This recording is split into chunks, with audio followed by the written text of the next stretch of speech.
Okay. Oh god. Turn off the sound! I think it's turned off. Cubes. There. Okay.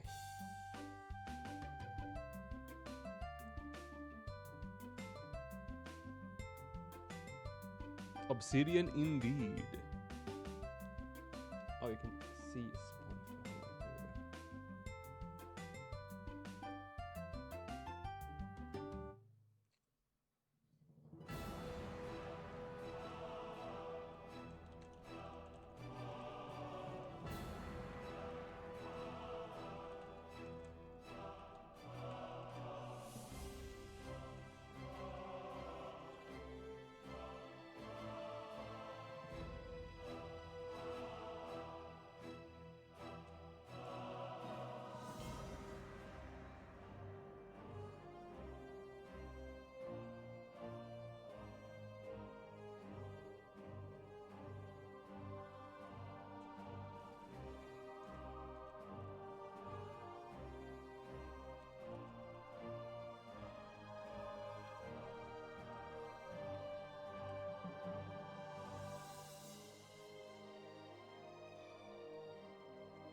Gotta be honest, there's something in the air, I think, that makes my sinus just like some form of pressure.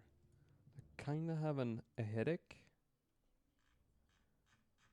So I'm sorry if I'm a little bit slow today.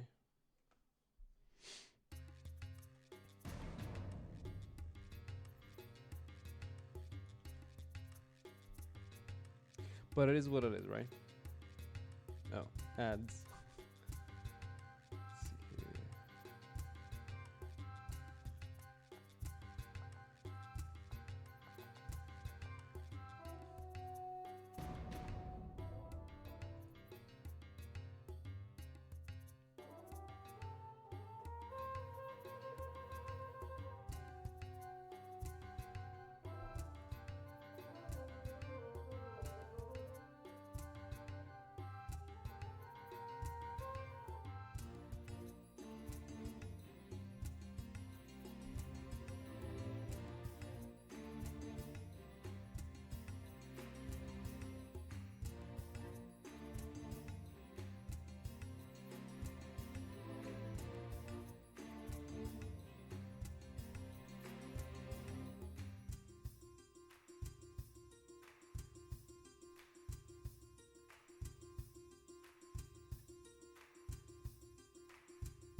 Okay, cubes.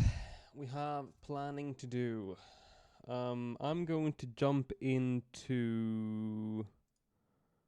I think in the future I'm gonna make an actual voice channel for this in the future that I'll just open up whenever I stream. But if anyone wants to join, I'll be in the voice channel 1. Indeed.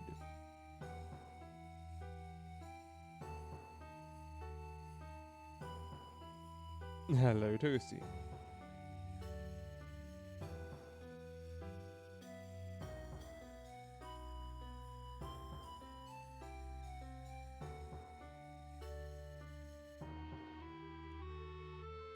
Okay, so we are planning out currently the entire game.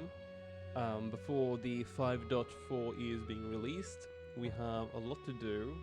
Issue is that there's a lot of base features that you don't really think about and that kind of like comes up as you go. So there will be stuff popping up, to say the least. Of course, cubes, as you probably may notice, is that I'm probably not using Obsidian the most efficient way possible. I'm sure there's more efficient ways to do it, but I find it very easy to read if I'm writing my ideas on the canvas. It does help out quite a bit. I'm going to see here. I was in camera mechanics last and see if I can find something more I might need.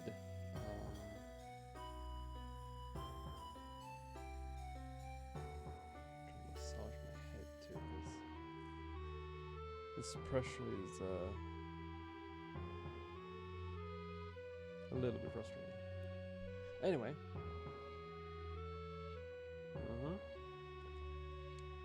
So let's see here.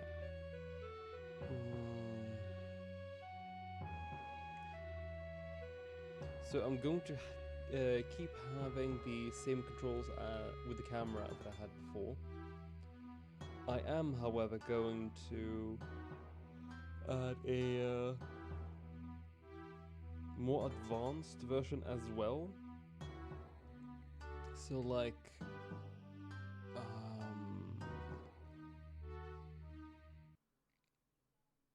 the camera that you're currently in this here for example, see if I can describe this well. Imagine if you're walking along a path that goes like left, right, whatever.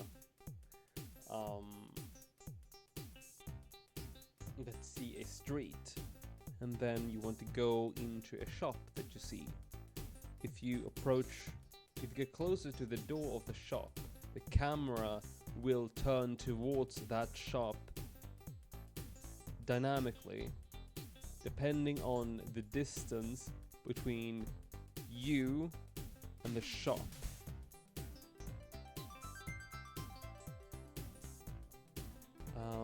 So I have ideas on how that should be implemented. Question is if that will actually work or not. I feel like it should work, but you don't know until you try it, right? Oh, hello. Hello. How are you doing, Toasty? I'm doing fine. It's awesome to hear. Just give you turn down some about equal with your voice.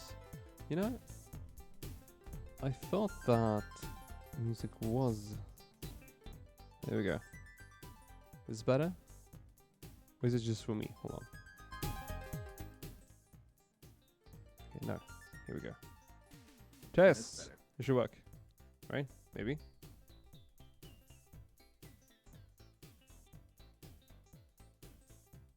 Huzzah! Okay. How are you doing, Toasty? I'm doing fine. Woke up really early this morning. mostly because I gotta prepare things to cook. Oh. Busy day, I guess. It was busy yesterday, and today's just going to be the remainder of how busy this week is going to be, as far as I know. But outside of that, there's a lot of words on screen. Yes, there are. Some are So even hidden. I haven't been able to stick around to see most of this. What is this all for? So, long story short, last stream, do you know what Git is? Like, have you heard of GitHub? Yes, I've heard of GitHub. I've used it a couple of times, I think. Okay, so you probably know what GitHub does and what Git is in general. I believe so. Yes. Okay. So in very short, if you're using Git, you can upload your most of the case it's just programming code. You can upload your programming code to your project through Git onto, for example, GitHub, and you can, as they call it, push multiple versions the more you work on it. And you can roll back to a previous version if something breaks. It's like rewind snapshot for files. Exactly. If that makes more sense for you. The issue is, right, Unreal Engine decided that something, somewhere, was an issue with my blueprints, so I could no longer launch my project. And guess who did not have a Git? I didn't. Well, And so my only backup was from like 2 months prior. So that was basically all the stuff I've done since I basically jumped back to the project to fiddle with. But yeah, so I kind of felt like, you know what, I'm just gonna go back. I'm going to plan out everything, have all the features planned out, so I know what I'm gonna do when I'm back actually making the project. So I will not be sitting there like, oh, how will this thing work? How will this thing be talking to that thing? Everything will be noted down. I'll just follow the notes. Yeah, that sounds definitely more manageable in a sense. Yeah, and then I can also like write down what I have actually finished, and what I'm currently trying to fix. And if I ever like wonder navigation, for example, what are the different states? What do they mean? I have descriptions here. Like climbing, what directions do I need? I need up, down, left, right, and the diagonals. What is walking on plank? What does that mean? Well, it means this. Also, other notes like the head, the eyes, and the facial expressions need to be working independently of any other animation currently going on. So I should be able to walk and turn my head to any direction. Same goes with the eyes, and I also want to be able to have facial expression happening whenever I want, and the eyes and the head will still be turned to whatever direction I want. So that is something I will have to look into. Probably have to add more bones or something to my mannequin or to my character. See if that will make it easier. But we'll see. We'll see what happens. Let's see here. I think Combat AI could be a fun little thing to continue with. So Cubes actually found this really nifty app, completely free, called Obsidian, or you can also call it Obsidian Notes, I think. I noticed you saying that word. It is actually really nifty. Firstly, completely free. Hey, Marshall. Secondly, you can have a graph view, and so this is kind of like where you have your documents, right? All these nodes are not canvases like I have here, that you currently saw, or sorry, that you saw previously. These nodes are essentially, let me see here. So some of them the green ones here on the left are basically the story and the progression. So have them as normal plain text. And every time you reference them, it can be you reference something that does not exist yet. And it'll make that for you. And it will appear as a node. Hmm. And you can see how they are connected with the arrows. Huh. Really nifty. You're able to modify how it's connected as well, right? Indeed. So I can, for example here, I can connect to as many nodes as I really want.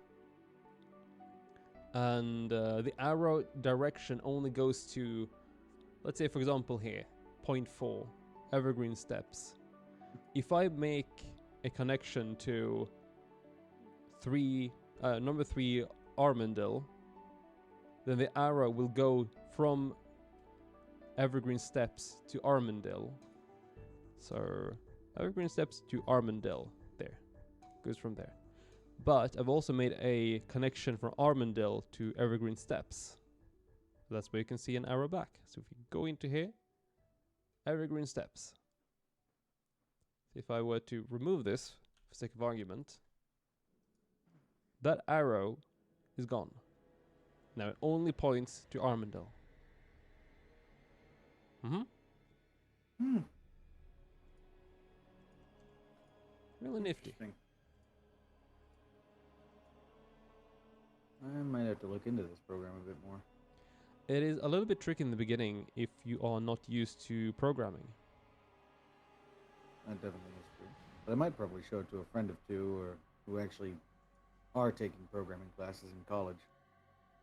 So you actually don't need to know programming. You just need to know a little bit Have a of grasp. this and that. Like, the 4 or 5 things to make this app really shine for you and work properly for you. Then it'll work great, I feel. For example here, groups. If you can figure out how the groups work, you can color them. As you can see here. Look real nice. Oh, yeah. And what you can do as well is show the node appearing.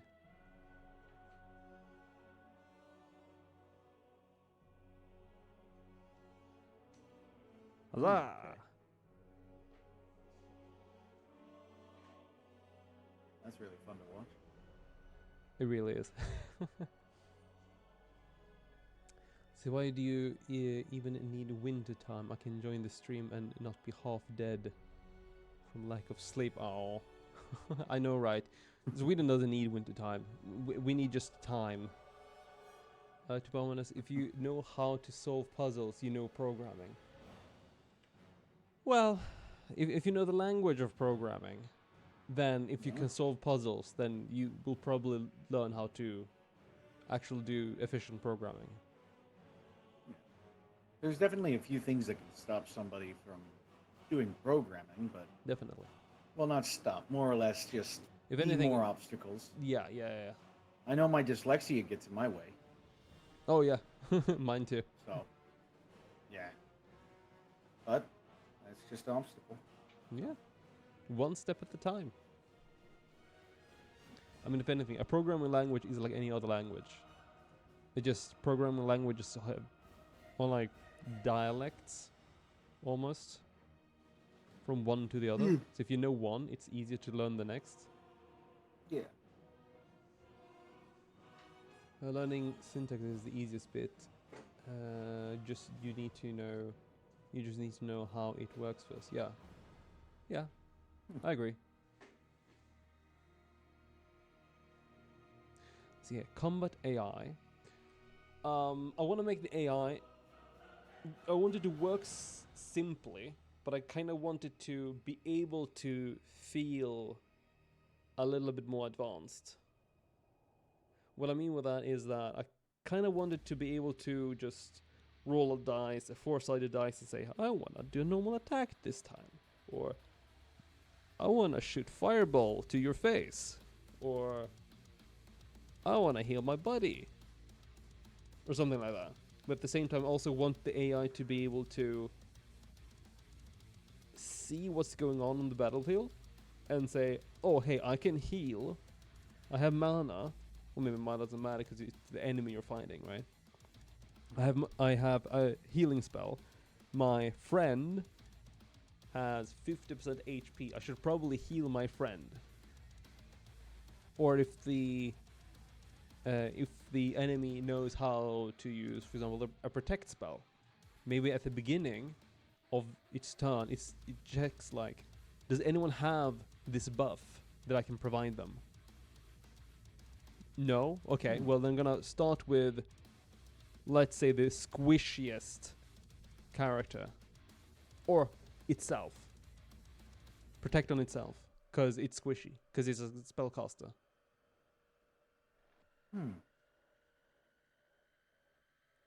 Maybe. That's just ideas. Because I don't want it to be like randomly attacking different enemies and just have 3 skills that's just randomly selecting. It would be like, oh, I'm a mushroom. I'm gonna shoot spores this turn. Roll a dice.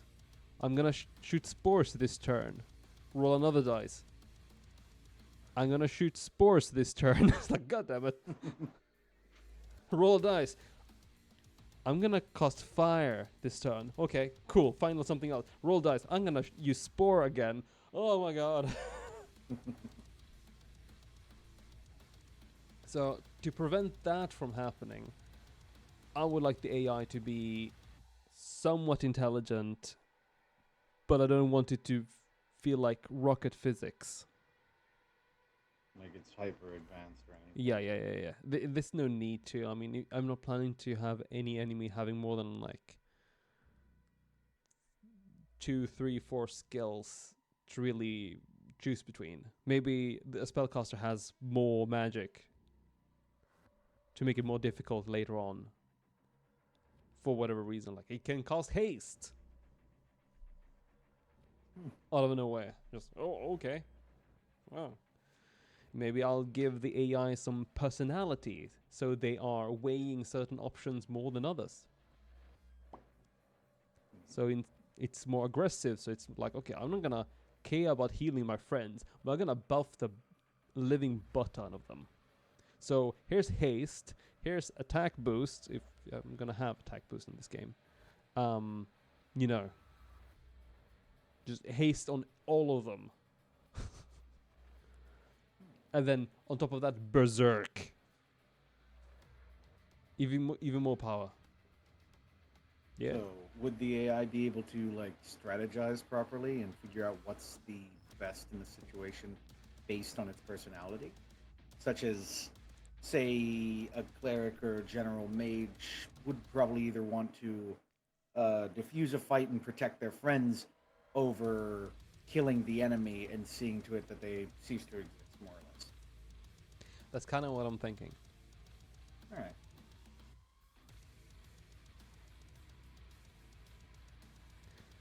I kind of also want to have... No, I won't have this with every single enemy, of course, but I'm kind of feeling maybe magicians, they have some spells are randomly added to them or removed. So if you fight a magical gnome, for example, the first one you fight might know healing. The next one you may fight doesn't know healing at all, but it knows how to shoot a fireball. The third one might know how to shoot lightning. And in the higher level, hell, it might be able to do haste and healing. Or haste and fireball, for example. So it has... It does more, and it's a little bit more random. It's like, you know, like humans have different specialities, you know. But it doesn't have to be anything big. Can be still like it loops around between like 3 spells or whatever. Or even 2. There's nothing amazing. It's just a little bit of more variation. So you don't always know what the enemy spells are. Yeah. It's like if you know what a statement like thank you means. Wait, where it is used. I can barely read anymore. It's not very difficult to use thank you in Polish, let's say. Yeah. The phrase thank you is kind of universal, and every language has its own version of thank you. And I don't think there's a single language that does not have thank you or a way to thank someone. So yeah. Mm-hmm. And some languages, even like Swedish and English, most of the time you can directly translate it and the grammar is perfectly fine. But sometimes it's completely broken. So works sometimes, doesn't work some other times.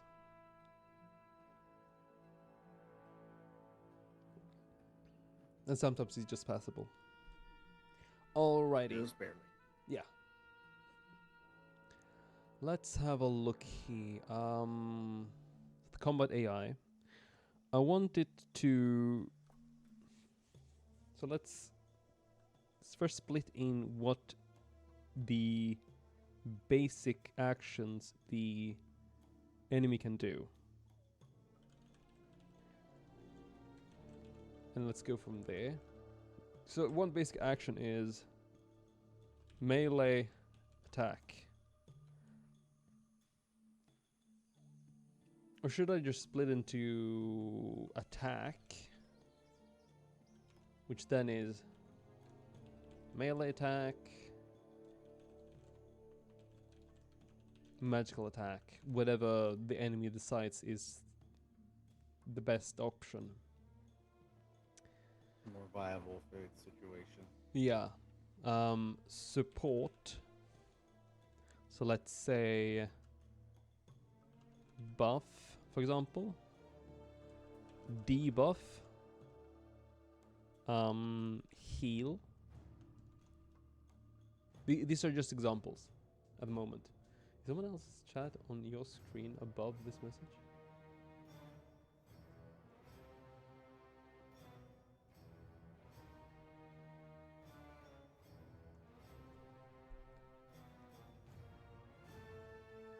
What? Playboy TK. Why are they showing up on that? We stand. This makes no sense. What? I see that now. What? It's so weird. That's like... where is it? Right here? No. Here.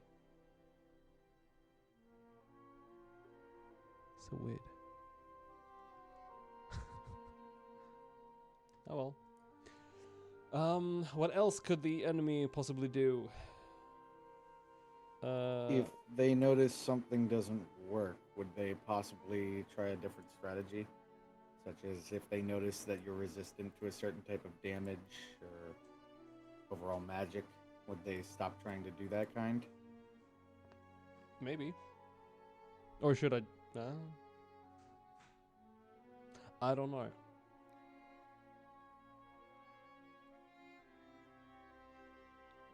I'm gonna answer. I don't know. Yeah. Maybe question mark, but at this point right now, I don't know. Well, it would make it harder to code. Personally, I would think it would be better to just leave that out. Mostly Yeah. because when in video games, I enjoy it when enemies are kind of stupid and keep trying something that clearly isn't working. Yeah, I can imagine, like, if it is a really smart enemy, then maybe, but then I feel like there could probably be like a boss in that case. But if it's just a normal enemy, I don't feel like it should be that intelligent. I'm kind of thinking it knows one thing, it has worked before, so it'll just keep slamming its head against that wall until it works. Yeah. Because that's usually what animals are in reality. They just keep doing whatever worked before, and if that doesn't work, try again. Or run away. That reminds me, run away. Is that something enemies can try to do? Yeah. Should it be able to do something like special move or something? I feel like that would be reserved for bosses, but I mean, if it's just a special move, then that could be for individual enemy types. Yeah.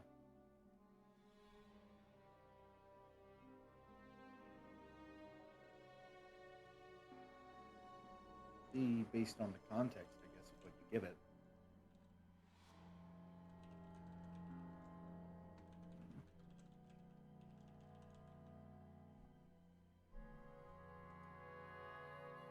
I'm not gonna rule out that option yet.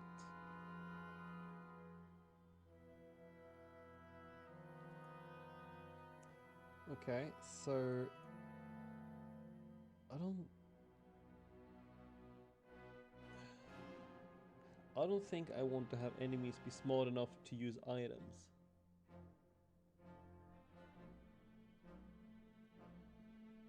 Yeah, it would.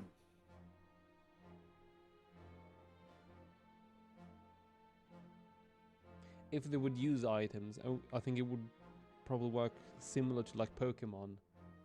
With something, if a condition is met, it will use this one item one time. Oh yeah, something to make the encounter seem more tense Yeah. occasionally.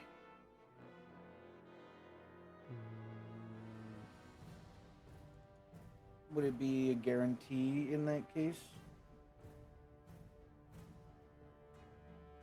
I could, in that case, if it's using an item,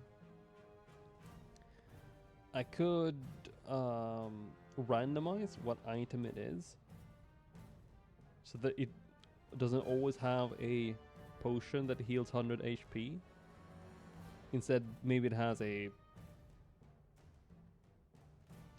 antidote, so you will probably never see it unless someone gets poisoned, or something that might cure, I don't know, blindness or something.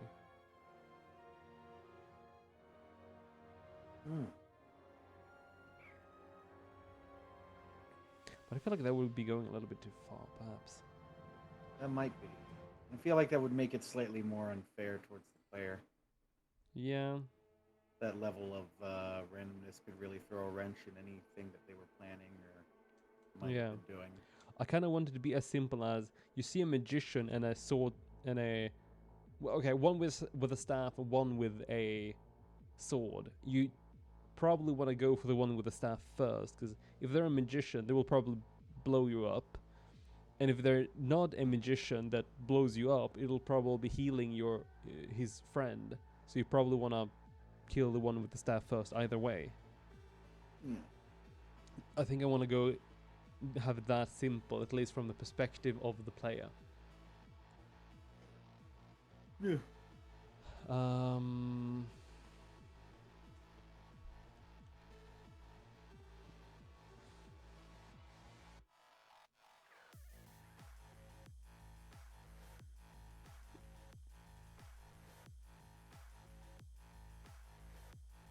Actually, let's call this selection of action. Maybe. Good enough for now. Okay.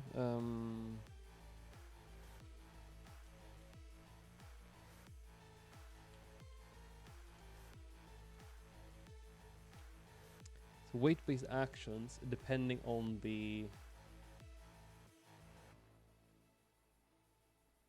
situation and what the AI has. What's the word I'm looking for?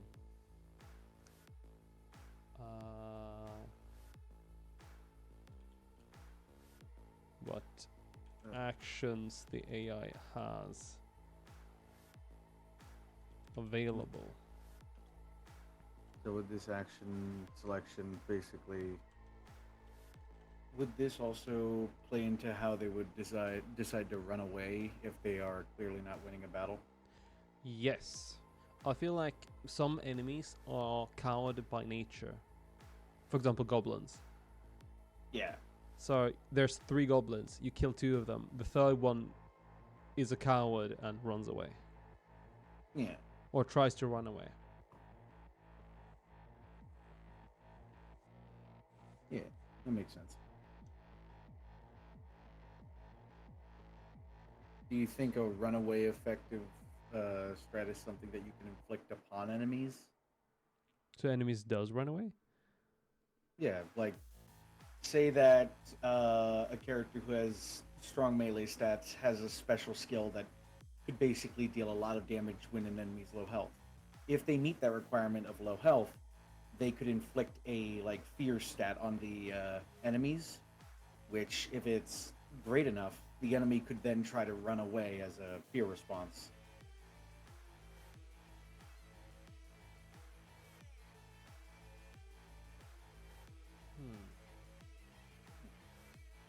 I haven't thought about that.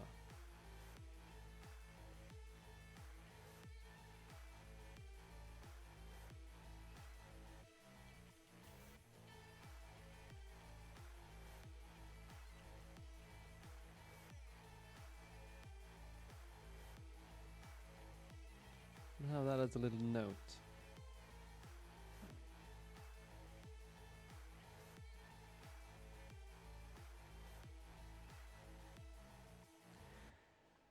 Okay.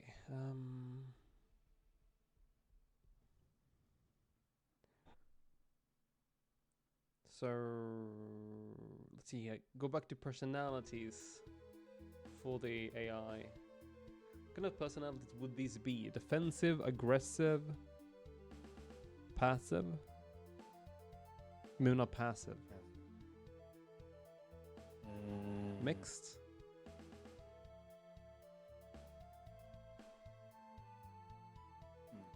But how would you have a defensive? Let's just call it a warrior. A defensive warrior compared to an aggressive warrior. Like if it only knows to attack. A defensive warrior, I guess, would prioritize protecting its teammates over killing the enemy, I guess. Seeing to it that everyone is alive. Sure. If they get a chance to use an item, they would use a healing potion on an ally that's low health if they had the chance. Or they would try to keep themselves safe, depending on what kind of defensive you're speaking of. But heroic could be a better term, I guess. I mean, that makes sense when you say it. But if the enemy only knows how to do attack, like the only thing they do is know how to use attack, or some offensive ability, it does not know how to support its allies.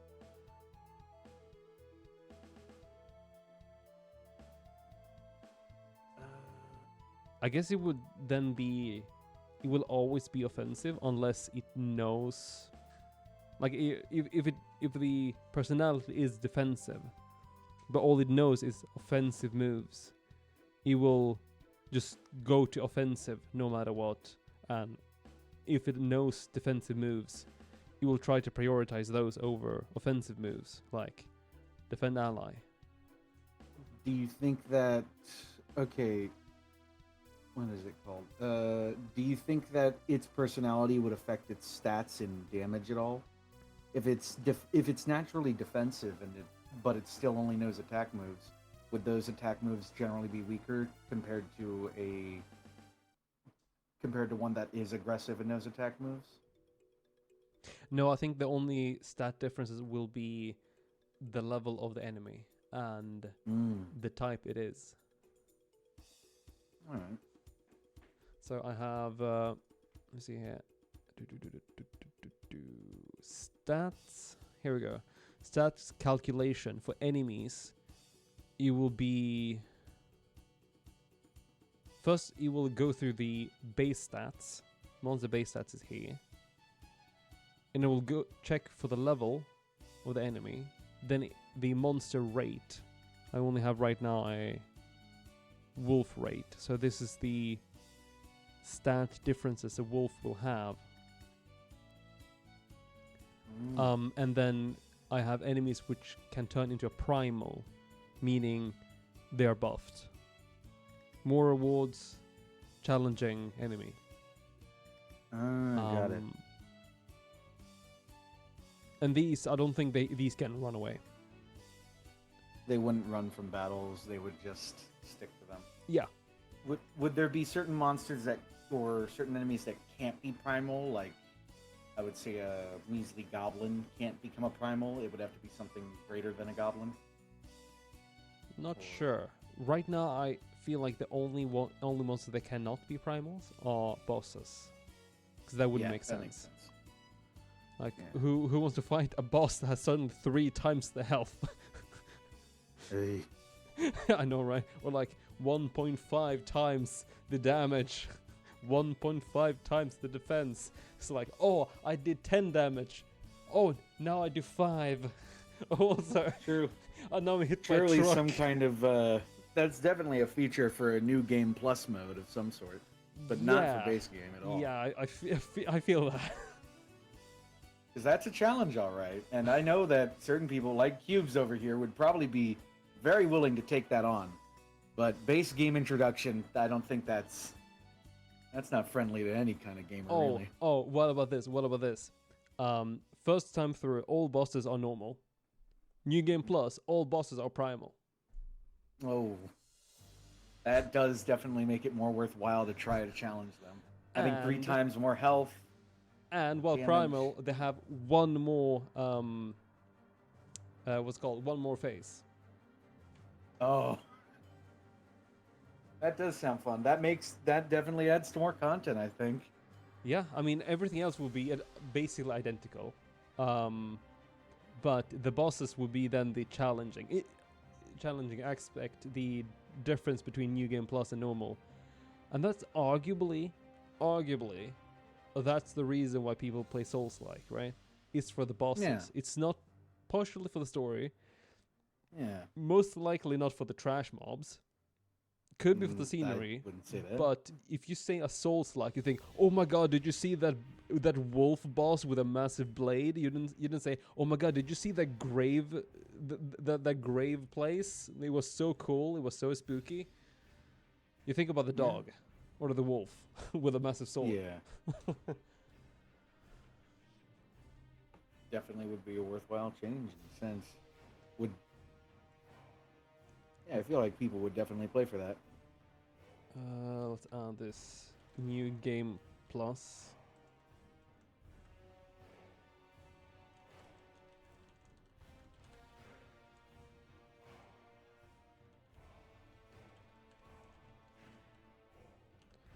New Game Plus, and has one more phase.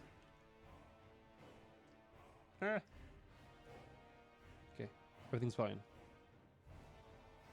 Here we go. Bosses are all primals on New Game Plus and have one more phase. Because by then you already kind of know what the boss will do. Yeah. And by then adding more challenge to it, I don't think will be that big difference. Of course, these primal stats are just literally throwing them out of my butt. They can very well be lowered, most likely. I mean, 3 times the health. Lowered. Maybe 2 times is enough. I don't know. It's something I will have to figure out in the future. Yeah, here's all the stats. But yeah, I wanted to have one way to very quickly get the stat of an enemy. So that I don't have to calculate level 1, level 2, level 3, level 4, level 5. If it's like level 56, level 98. You know. And then that could also make so that I can have a randomness of goblins in this area are between level 8 and 10. Or 8 and 11.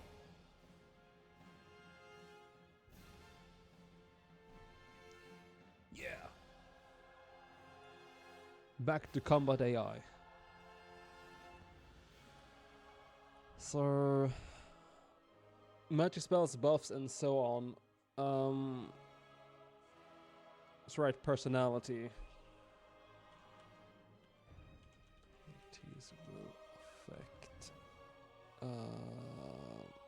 AI actions.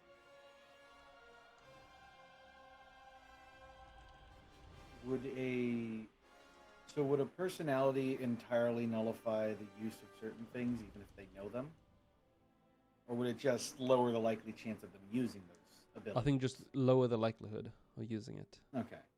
Because I'm thinking it will the randomness will be weight based. So if it's a warrior that has, let's say, some magics for whatever reason, it will prioritize normal attack first, just for sake of argument. It has weight of, let's say, 5. And then it has a magic that has a weight of 3. So it'll prioritize the normal attack other than the magic, but it can still do the magic. And there might just be some conditions, like first it'll check conditions based on the personality, then checks does it have some support thing, something that might be able to help its allies, then it will do that. If it's defensive, for example. If it's aggressive, it might do the same thing, but instead of defensive abilities, it'll look for aggressive abilities like berserk, haste, whatever. Yeah. Anything that can help him get to the offense faster and more efficiently. So basically, aggressive, find ways to deal more damage. Defensive, find ways to get hit less. Or survive longer, one could say.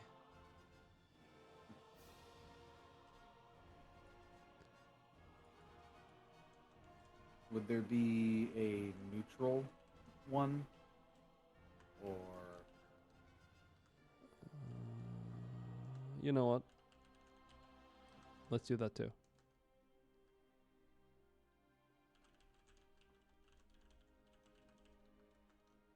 What would the neutral be? It just tries its best. It wants to... it does its best is a... I feel like that's the best way to put it. Either that or it just tries to survive. Yeah. Outside of... yeah, defensive definitely tries to survive the longest. Neutral is just doing whatever it can to help. Yeah. Unless it's the new employee, haven't really learned all the things, just tries to do whatever he can. Like, Yeah. I know how to hold this thing. Can I use this now? No? Oh, okay. I'll just wait here in the corner then. I know a level 2 frost spell and that's about it. Frost. Frost. Frost. Oh shit, it's reflected. God damn it, no. It's resistant to frost. I'm utterly useless in this situation. Oh no, I'm covered in oil. I know. Fire! No, wait. We all have frost cloaks. Oh no. Why not? 1 second. Let's see if massaging my neck might help this pressure.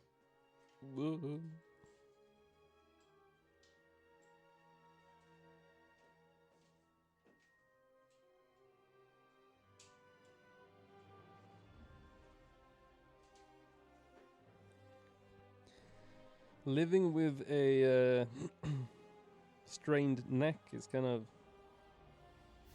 noticeable when you have other things coming in to the equation.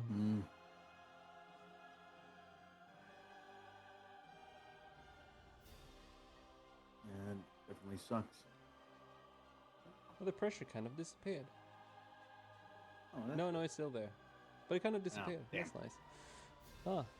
Okay, I have a brain now. Woo. Great. Yay. That's usually a very vital thing for this kind of So thing. overheard. So overheard. Cheers for that, folks. Remember to drink your water. More than daily. Okay, so we have the personalities. I mentioned the actions will be weight based.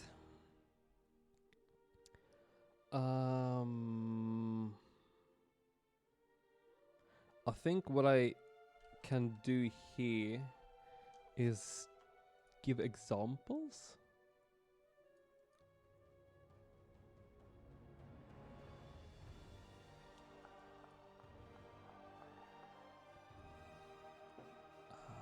Yeah, that's probably best to figure out a proper system as to what the weight is. Maybe we can do order of actions in the daily life of him of an AI. Doesn't see, does it show that I've been influenced by isekais too much? Yeah, no, that's fair.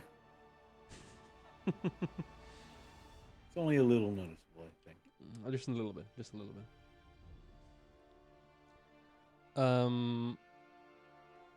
So let's just do everything from the very basics. Does it need to check the personality it has right now? Might as well. Check personality.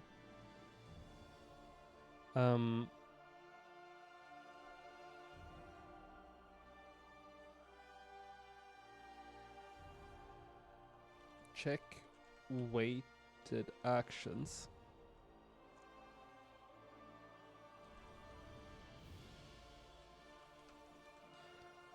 After checking its personality, it has the weighted actions. Meaning, will do attack, will support, will run away. Special question mark.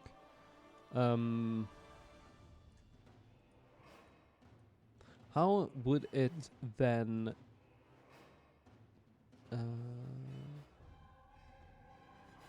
Actually, number one, check conditions met. So before it checks its personality or weighted actions. No, actually, check personality first and then the conditions.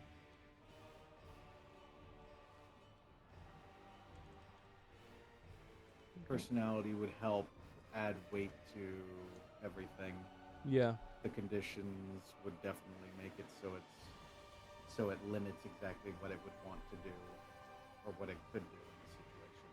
And then finally, I guess it would weigh them in a random roll of the dice to see what is it going to do now.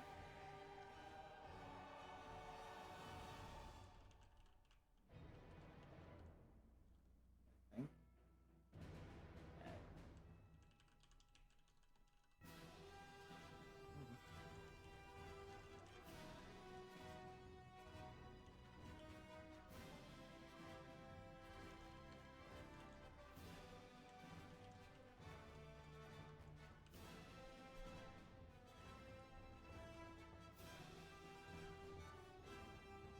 Should probably be error should be there.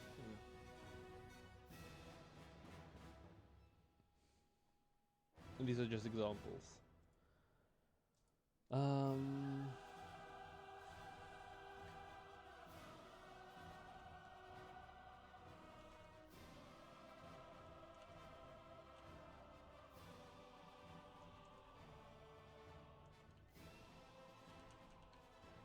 I'll be right back.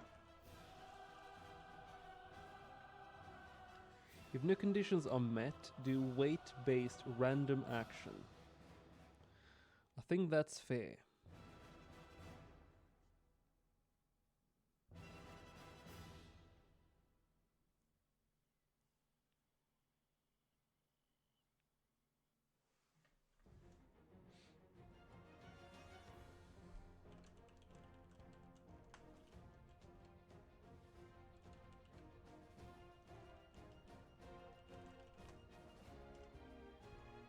Before the combat fully starts.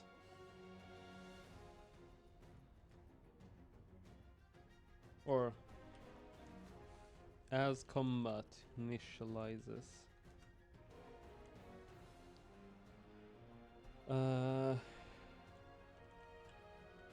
I will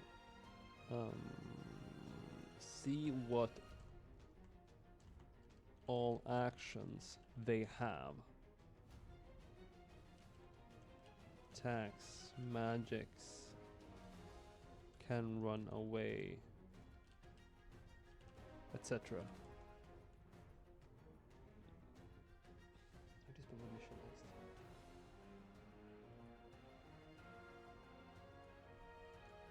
I'm a thug. I'm a real thug. I spell it with a Z.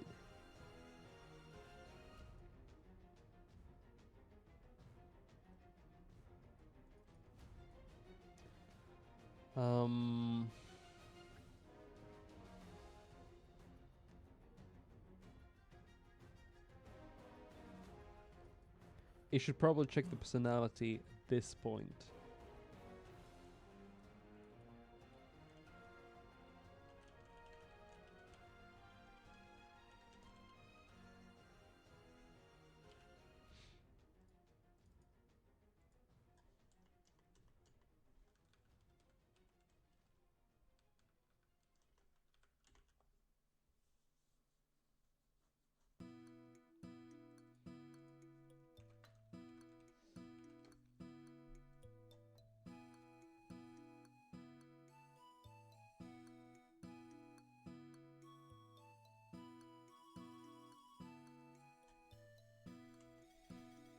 Get conditions based on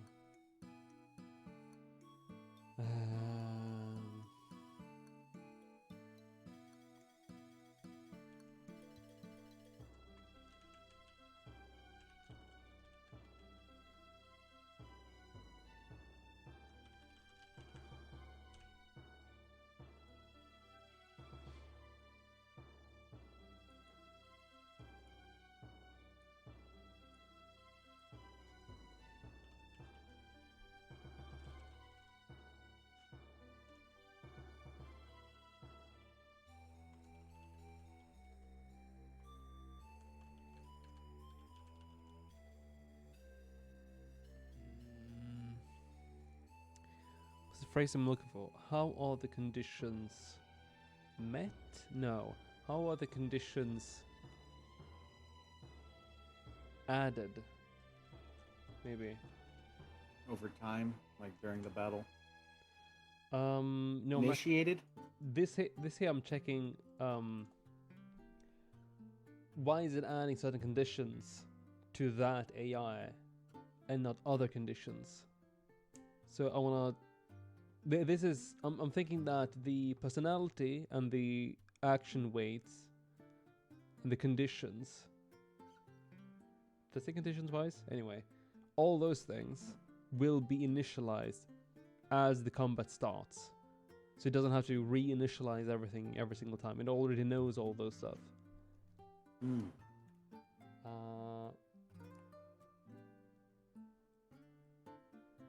So how are conditions added to the actor? Checks types of abilities available. Heal. Wait, hold on. Heal. Buff, debuff, ranged attack, elemental attack, normal attack.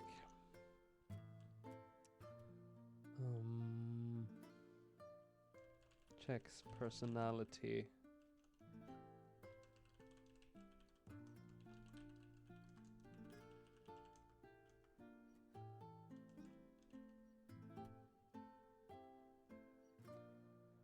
Adds conditions based on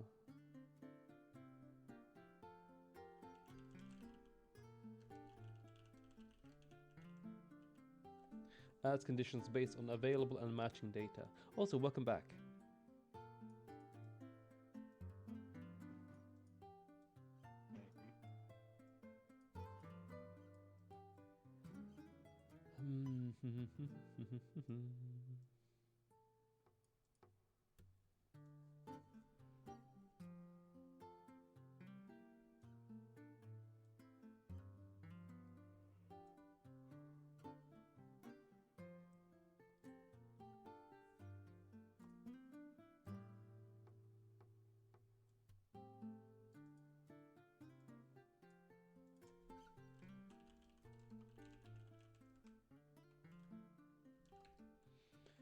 Types of conditions.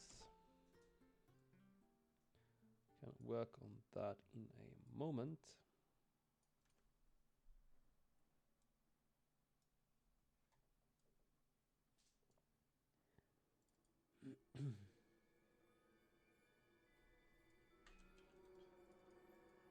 Have those as examples for now.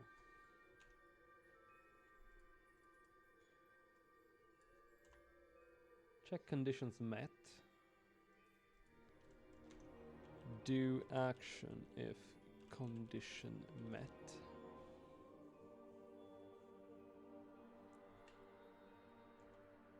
Else, move on.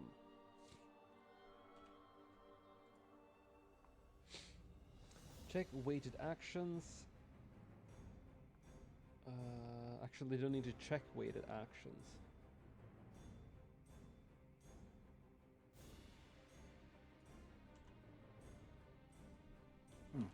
Do weighted actions.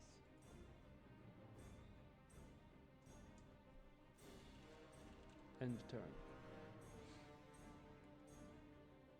I don't think it needs to be much more complicated than this. So it checks. So let's go from the beginning. As the combat starts, and the enemy AI will see all actions they have, attacks, magics, can run away, etc. So it then knows all the attacks it has. Basically, this is me adding the magics to the actor as being initialized. Check personality and set weights on all its actions. So it checks if it's aggressive, defensive, neutral, and it will set weights onto all these actions that it has, the abilities it has available, and so on, based on the personality.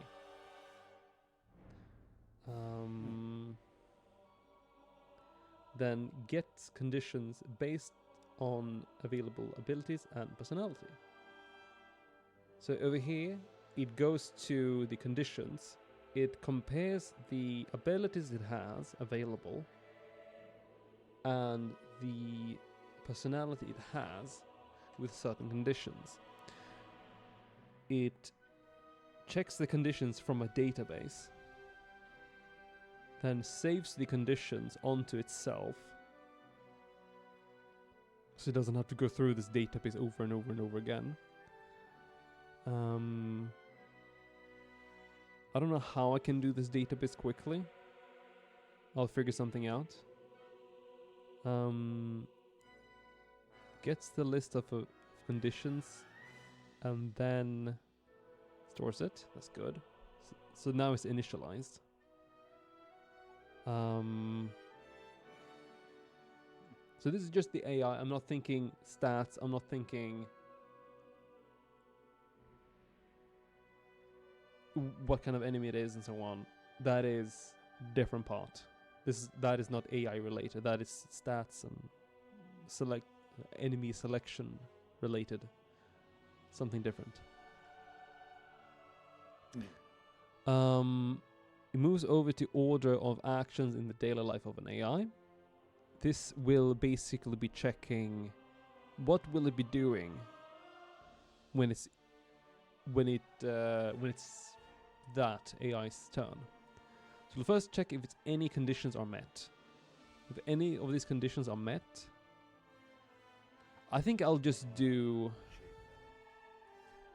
if multiple are met, choose the first it finds. Make it simple like that. If it has multiple action conditions that are met, you will always use the one that's on the very top.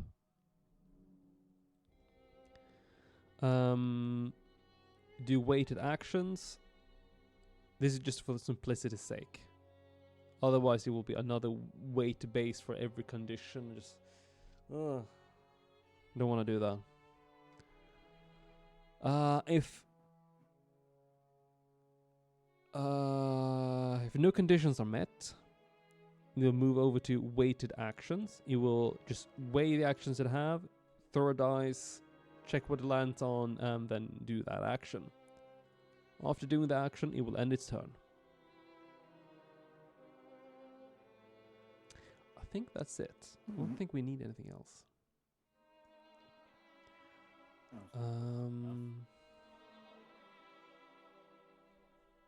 Simple as you need it to be.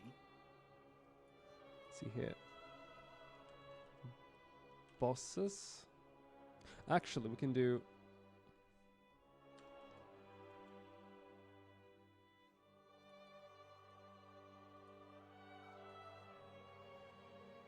Conditions met could be for bosses.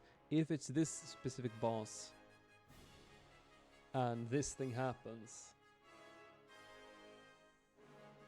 then if HP goes below 50%, it goes into phase 2.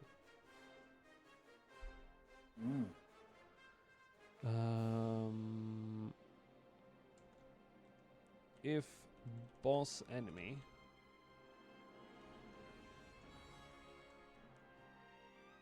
check on each actor turn if condition on special condition met.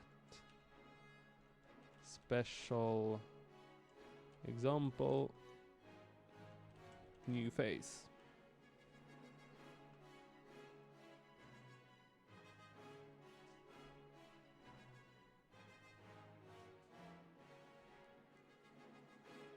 So then it would do, the boss would do an action when it's not its original turn.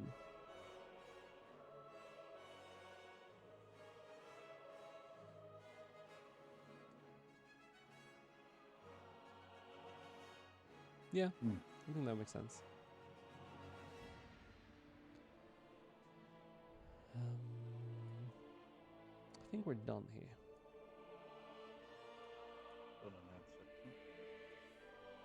Of course, we can add in more stuff for types of conditions, but that is not vital to add right now. Can do... No, that's not what I wanted. This one left.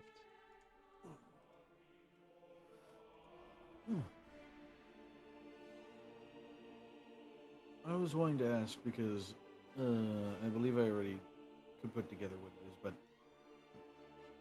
this game is planned to be like a turn-based. Is it going to be like a what kind of game is this running on? Game style, I should say. Gameplay. I'm planning to have a blend between Golden Sun and Final Fantasy X. Most likely other JRPGs as well and RPGs as well, but not that I'm thinking of like in specifically. The primary idea is to have a combat blend between Final Fantasy X and Golden Sun.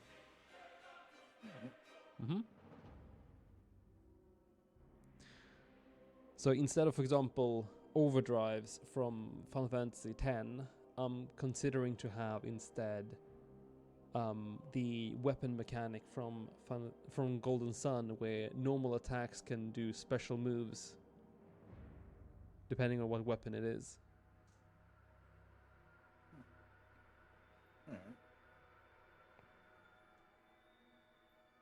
And every single weapon has a special move.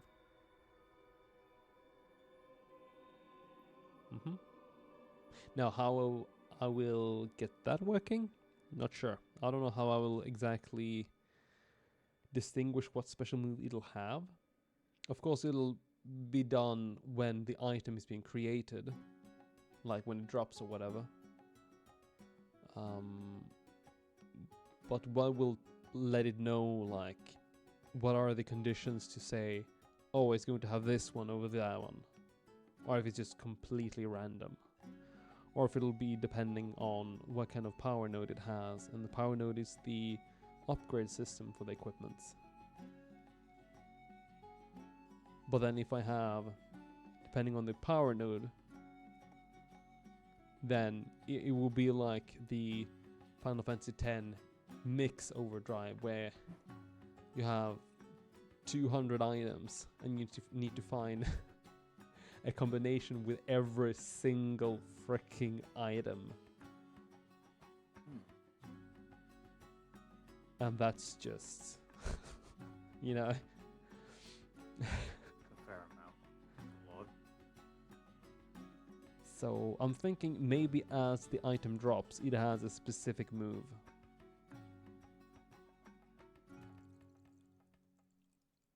Or maybe,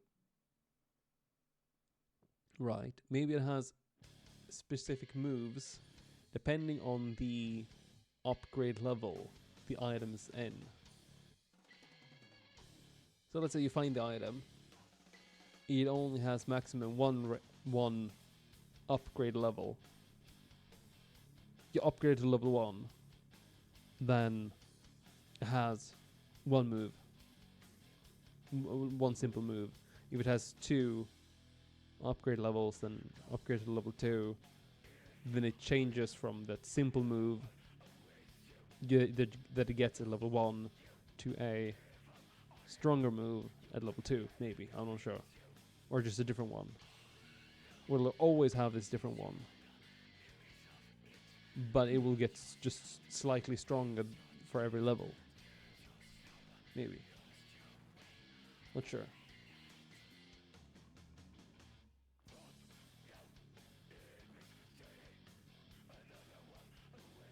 Like I don't know if there's any perfect way to do this. Like what if you find, in that case, in terms of equipment, you find 2 items. They have for sake of argument, they have identical power nodes. In other words, upgrade paths.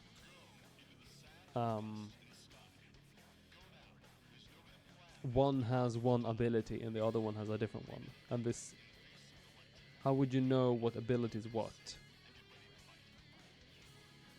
I would have to name the abilities.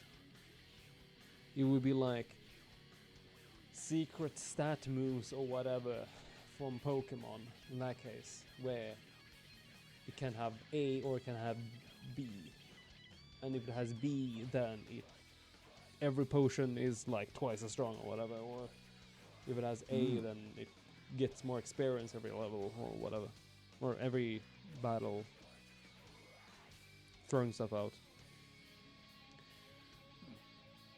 But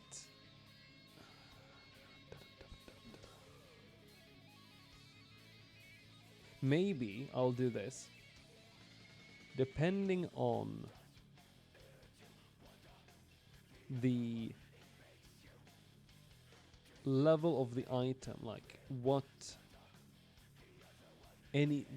level of the enemy that dropped this item was. It'll pull out what kind of ability it might have on normal attacks.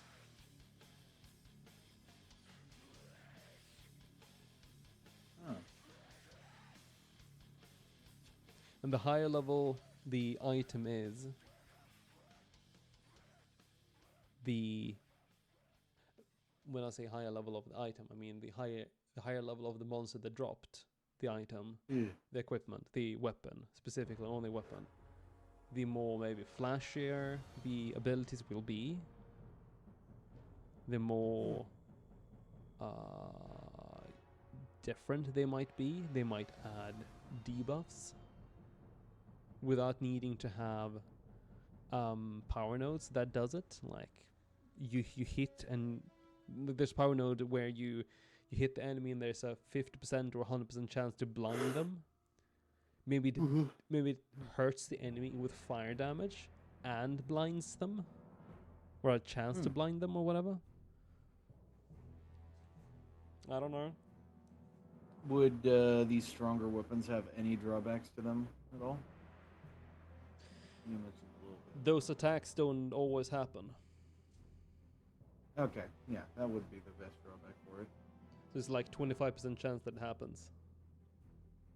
I was gonna say, if you ever do add something that's like a gamble weapon, like a high risk, pretty terrifying reward type thing, in a sense that one of my favorite examples of this was in, I think, for the King, which it was just a small weapon called the Squeaky Hammer, which it is a instead of being a weapon that was based off dexterity or strength, it was just based off of luck. Its damage was horrible, but it had the random chance to just completely nullify an enemy's turn, which ultimately made it broken. Because if you used it on a boss, it would skip the boss's turn entirely. I'm not saying something like that being added to the game fully, because that would be broken. So either, But something in that manner of goofiness and general challenge. so if I understood this correctly with his weapon specifically, either it basically did 1 damage, or it made the enemy skip its next turn. Yeah, basically. The reason this was only good was because, well, yes, you would build most of the time with one of your 3 characters that were vital to the party, you would only be dealing 1 damage per turn. Sometimes you would just stun an enemy, which was vital because some enemies would have moves that would either AoE, completely buff their team, or just screw you over in tremendous ways. And against bosses, this could become in really clutch. But ultimately, it was a massive risk because you could have just had that character be carrying any other weapon, and you would have done better, if not even like much better. But I still loved it because it was just a massive risk weapon that was very satisfying to, play with. Mm. That actually Because there are people like me who that actually kind of sounds fun. yeah, I always like to take a gamble when I get the chance. If there's something that's going to clearly be very punishing, but it doesn't completely screw you over and gives you a chance of victory, I'll always take that gamble. It's always worthwhile just to do something. Yeah. Cubes. Goblin ale as a weapon has a 5% chance to result in acid vomit.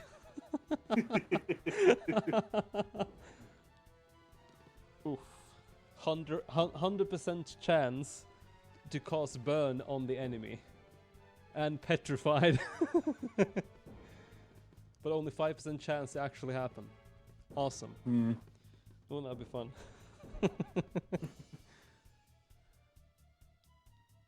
50% I bring that of up as damage goofy applied to weapons self. because That could be fun. I don't think I will ever have the cubes example, but that kind of sounds fun too. Like every single weapon in a game has a really good buff, but oh my god, does it have has it like cons? yeah. It's like every single move, you will silence the enemy and you will do double damage. But every 3rd turn, the weapon explodes in your face, dealing 200% damage. or some other thing. It's like, huh? You need to finish battles extremely fast. Yes. It's called the ticking time bomb sword.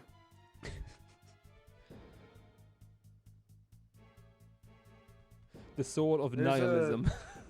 There's a weapon in my friend's D&D campaign called the bomb sword, which we don't know what it does. It was given to us by a crazy artificer, and it is a great sword that is shaking violently. Parts of it are almost detached and it's rattling at all times, and every time we attack with it, we have to roll a second d20. We haven't been told what it'll do, but we have a very good idea as to what's going to happen the moment we fail that d20. Because it deals a fair amount of damage, but it's definitely a risk weapon, but we love using it because it's just funny.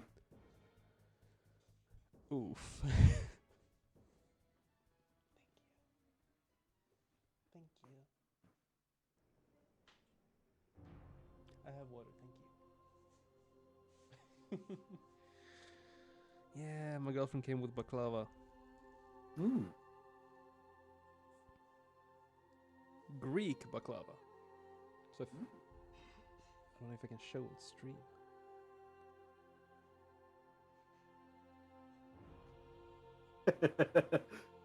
We suddenly turned into food stream. Ooh. So if anyone wants to know how to make this, just Google Greek baklava and hope for the best. I've never made baklava myself. well, sounds familiar and definitely sounds tasty. It's a wet. It's a wet and kind of sweet dessert. Oh, When the you white make fat. it, you kind of use your whole oven pan. It's not like you make a, Hmm. I don't know, like a round cake or something. No, this you put it on. You basically make it in a whole oven pan of this stuff. Hmm. Mm-hmm. I might try to make that at some point. Who knows? But also, yeah, cubes, weapon, plane, caveat, Boeing plane. Certainly would be a caveat. I don't even know what's so funny about it. I don't get the joke, but still think it's funny. Oh, if I'm. Let me just check to make sure I'm correct. Cubes, is this something special Okay, about Boeing yeah. planes? I think as of recent, yeah, Boeing planes are. The recent model has had immense issues with entire parts falling off midair. Ah, Like, if I'm correct, a door flew off upon liftoff in one instance, and there were multiple recordings of it being caught. They landed immediately, and luckily, the people who were meant to be sitting right next to the door did not make their flight. So, no one was injured, no one was harmed, but that could have been really bad. It ultimately called a shutdown of all Boeing planes to be checked, and a lot of parts were missing. Like, a lot of vital things weren't fully screwed in, and no one knew why. A guy, if I'm correct, actually recently started doing an investigation on the fact that the Boeing planes have been actively avoiding like certain checkups and other things. But that guy recently died of mysterious circumstances. More accurately, supposedly a suicide. But there's a lot that's going into that. That's very worrying. But sounds like Boeing is doing something sketchy here. most certainly. Well, But regardless, yeah, if you had a plane for a weapon, you wouldn't want it to be a Boeing plane because that thing's not staying together for long. That has a the Boeing durability of sword. 3. Yeah. 500 plus attack damage, 1 durability. Yeah. Durability randomly counts down 50% chance before your 50% move. One of the games I've recently enjoyed playing has a lot of random chance to it. It's Balatro, that card game that recently came out. Bella what? Balatro. Uh, Balatra. Oh, that one. I've seen the logo picture of it. It Yeah, looks like I love that game. solitaire. It's poker, to be more accurate. Oh, okay. With you Big basically want to get as many chips as you can with a single hand, and you get a bunch of other cards that add modifiers to how you do that. Mm-hmm. But yeah, I've had fun with it. My gambling addiction has fun with it, especially since it's an actually healthy version of it, since it's just a roguelike.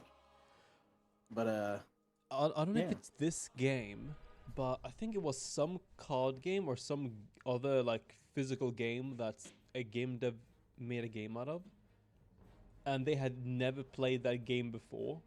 Like, I don't know if it's this one. Like, they made a poker game, but they've never played poker, or it's just something I've heard. It sounds familiar. Oh, Honestly, don't know. Not sure if it's this one, but such a cool combo. Yeah.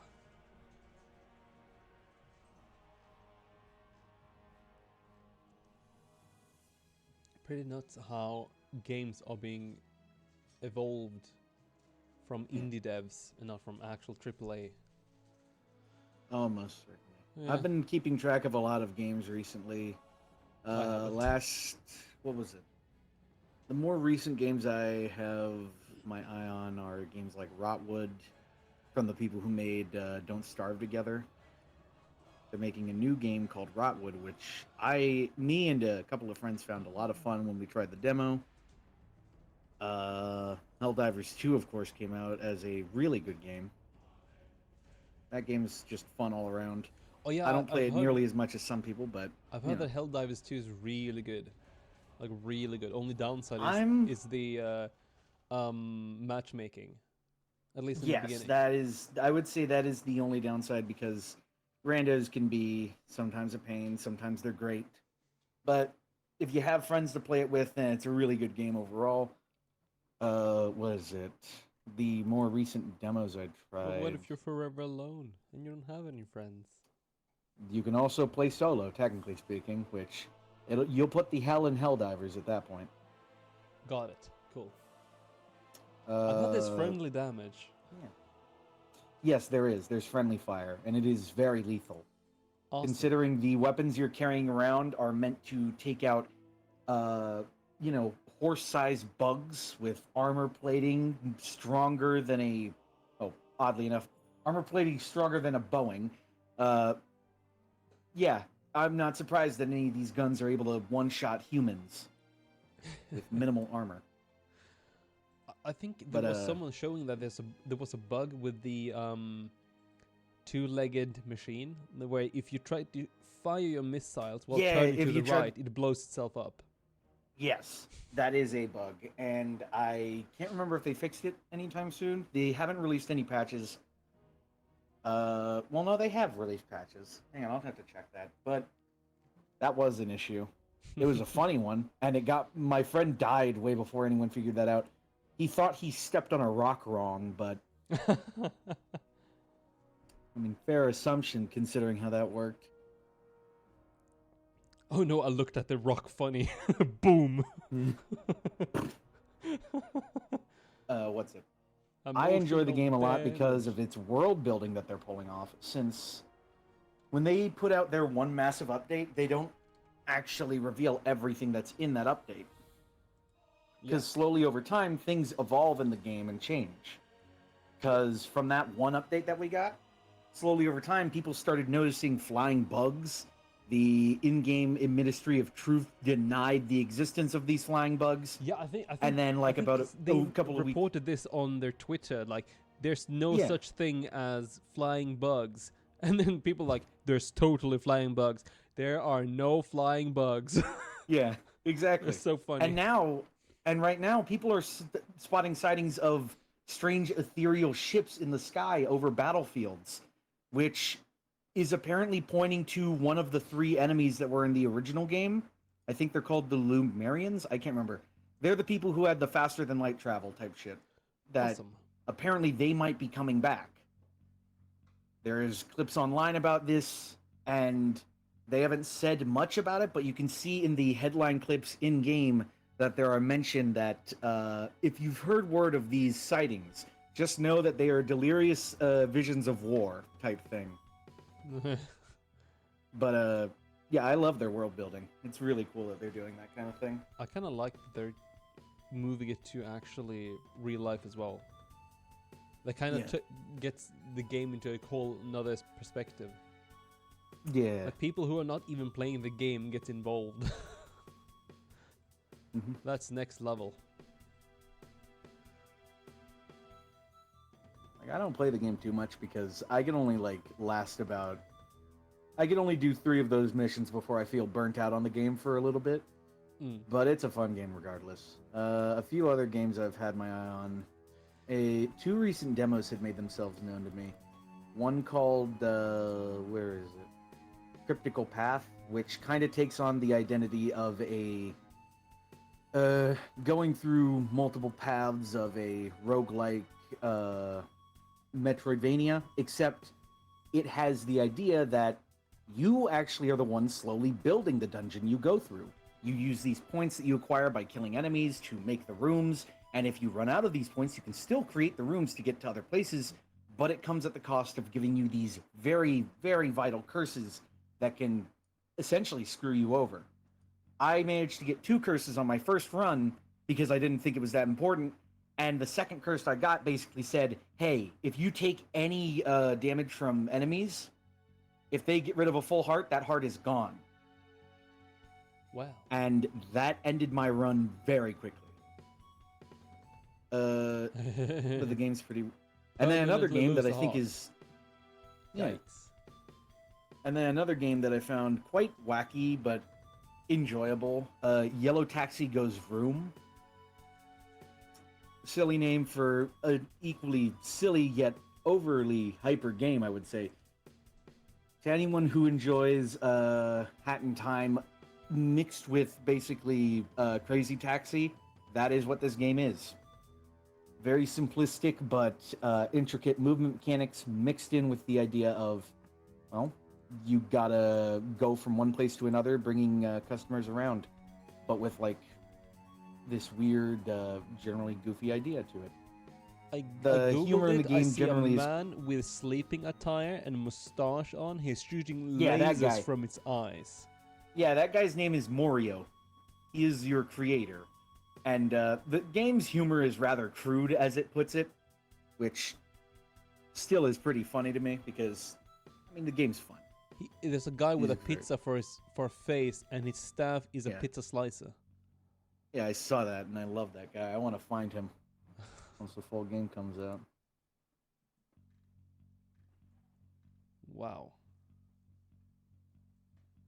It's definitely a lot to take in, and I feel like to some people it might be a bit too much, especially with how the game controls.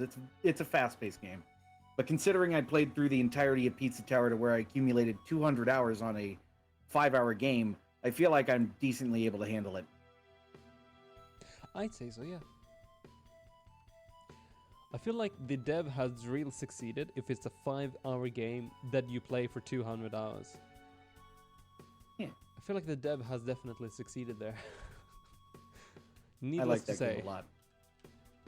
I mean, it's the reason why I make so much art of that game. It's the only game I think I have to date that I've ever made fan art of actively. Oh. And true to heart, actually, as well, so. I had to go to the wiki like 7 times just to get references for characters and backgrounds. So I got the pilot right and everything. Well done.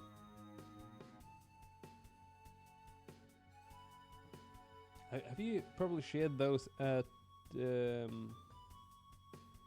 shared them before? I actually recently posted them today because I remembered I haven't posted them here. That, and I finished a piece today, along with one piece I never actually shared here. So I posted that all in self-promotion art. They look really good.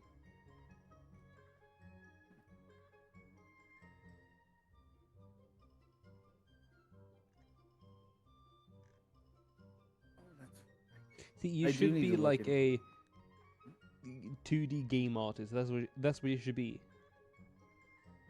I definitely would take interest into it.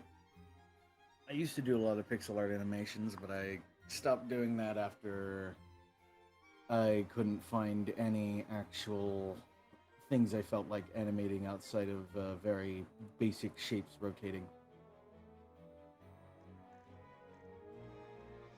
You could, if you're interested, you could make tile sets. I have made tile sets in the past. I enjoyed doing that, but like, I think I got too bored of it, more or less, because Too much I of the same couldn't thing. find the creativity to make things that were outside of just basic brass tiles. Yeah, yeah.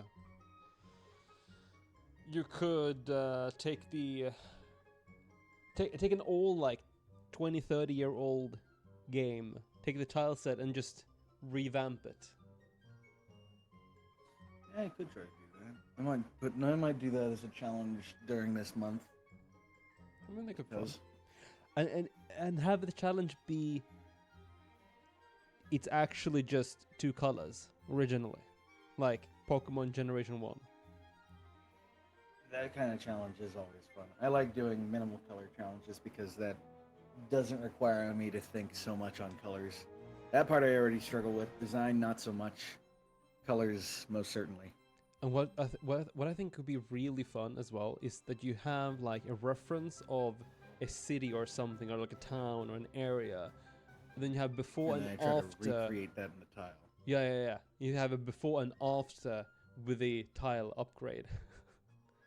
That could be really fun. That could be fun. I'd love to see that. I might give that a try. We'll see how it turns out. Yeah. All I know is Pokemon that has those kinds of old two-colored tiles. Yeah. I might do something with the Mario and Luigi series since I enjoyed those tile sets. Yeah, definitely. I say go for it. Okay, jumping back to dragons this time. Mario and Luigi games rule. Yes. They do go up and down. Literally. And most of What's with dragon mechanics, by the way? Dragon mechanic is basically a you never played Golden Sun, I presume. No, it sounds familiar, but I think that's because I've seen you playing the soundtrack a couple of times. Oh, you mean like the soundtrack that I'm playing right now? Well, yes, exactly. exactly, yeah. So let me just give you a brief explanation. In Golden Sun, they have a mechanic called Jin. I'm not gonna go as far as exactly everything they do there in that game, but what Jins basically are is they can be activated and they can be inactivated, I guess you could say. If they're not activated, you can use them in combat, and they will do like a buff or a debuff on the enemy, will hit the enemy, will slow the enemy, or whatever the case may be. And when it has been used, it will turn into an active state. When it's active, you can use that summon, or that dragon, or sorry, that Jin in the game as a summon. So if you have used, for example, 4 Earth Jins in combat, or activated them before the combat, you can summon a dragon-armed knight that blasts the earth with a nuke cannon and damages the enemy, and that's just a one-turn move. So I'm kind of interested in doing something similar to that, where you have the dragons and you can activate them by either using them or just activating them in advance. And when you've done that, you can do a summon, like a one-turn summon. That just damages the enemy quite a lot.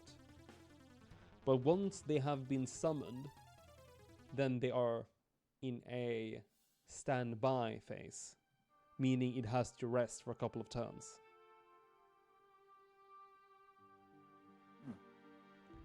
And then the downside here is also that before the battle you can assign who will have this Jin, or in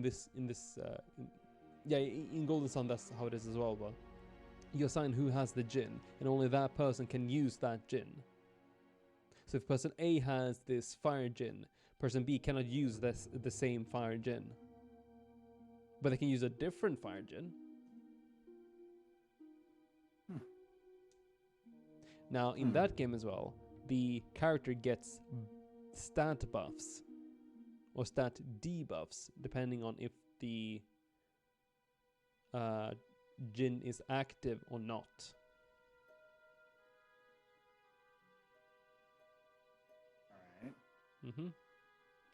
And in the game as well, the abilities change depending on if the certain combination of elements are active or inactive. So I'm not gonna go that far.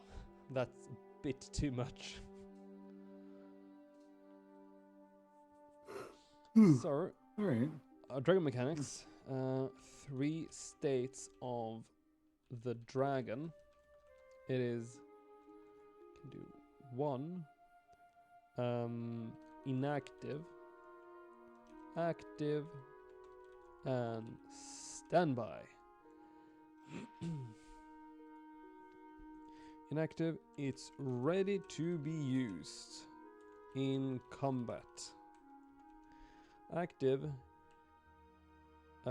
it can't be used again, but it can be used for a summoned attack. Standby, it needs to rest for a few turns.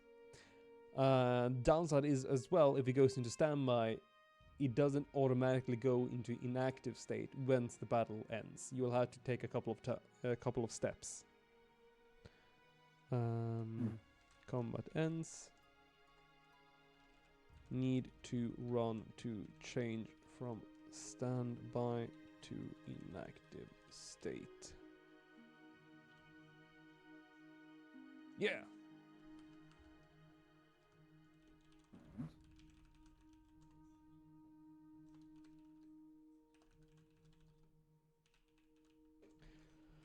Cool. That's the very simplified explanation of this.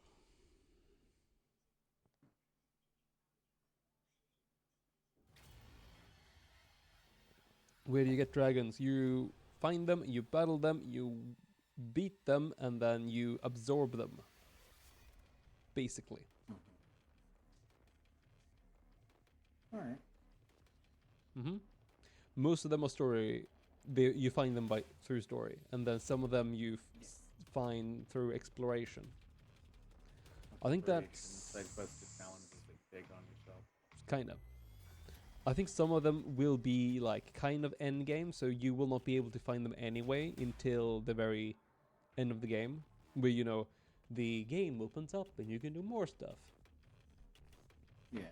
What is that thing usually called?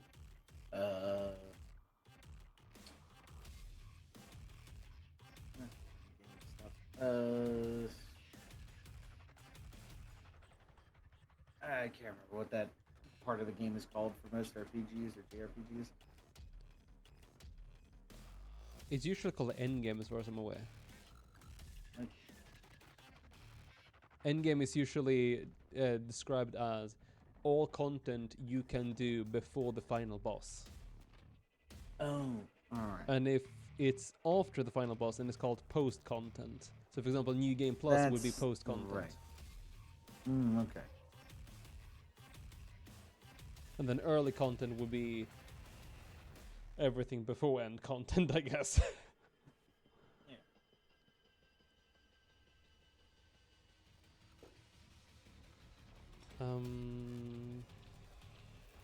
Will they give you small stat boosts?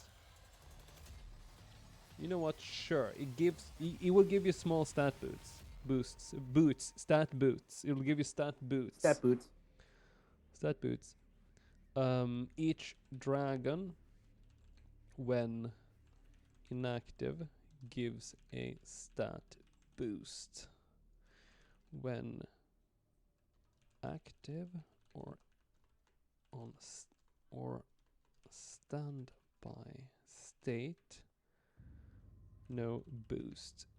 No stat boost will be acquired. I guess acquired is spelled with a Q. Yes.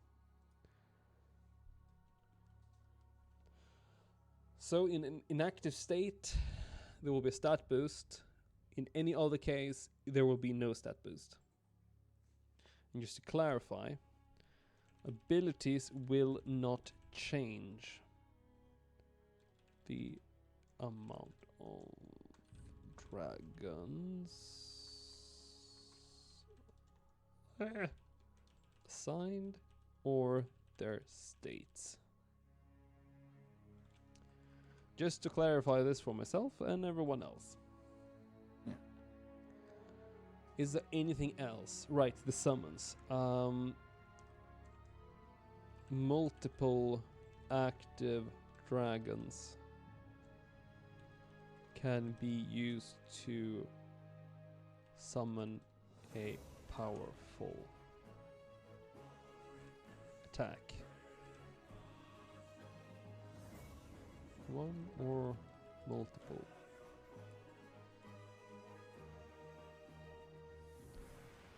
Dragons, more damage.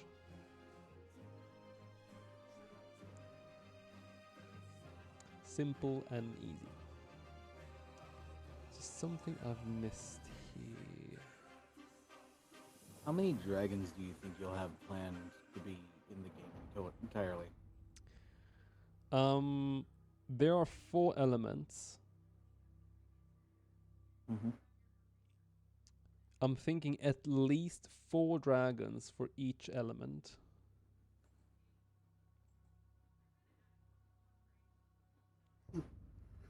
Alright. There might be 5 or 6. Do you think there will be in-betweens? Or no? In betweens being like what? I don't know. An element that doesn't entirely classify as one or the other, but technically would sit in between. So Actually, in the story there is a light dragon, but it's the only one I'm thinking. And the big bad is a dark dragon. And that one has a lot of dark dragon henchmen, but you never capture them. In the Those story, you I'm never thinking capture? you beat the dark dragons, and they kind of disintegrate.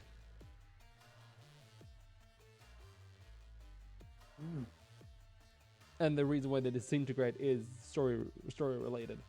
Otherwise, they would just die as, or be captured as normal. Yeah. I was gonna say, would this be a sort of story with the sense of without light there is darkness, without darkness there is too much light, or there can't be? Or is it a matter of just Yes, that's The that's usual- exactly it. oh okay. So the kind of story, the main arcing story is that there are elemental powers and they need to be in balance. So the 4 elements that are balancing each other are the fire, water, wind, and earth. Then there are the light and darkness that balance each other out as well. And story-related reasons, darkness was sealed, and since darkness was sealed, light could not exist when there was no darkness. So it also had to be sealed. And once light reawoke, darkness got unsealed. And that's something that you will learn throughout the story of the game. Real quick, just very interesting pitch, Cubes. Hear me out. What if instead of dragons, there were different Bigfoot Yeti, and one of the stink trash. One is the stink trash element. Garbage man. Trash man. What? Just the trash man Yeti. So He instead of like, accumulates more trash, he becomes stronger. oh, Cubes, are you talking about? Okay, what is his name? On We Bear Bear. Oh, that. I know what you're talking about, I think. This is the Bigfoot that literally is just. Yeah, Charlie. Bigfoot Charlie. Yeah. The most disgusting thing ever. Oh my god. That's disgusting kind of Completely useless in everything. Bigfoot. I need to probably fully watch We Bear Bears, I think.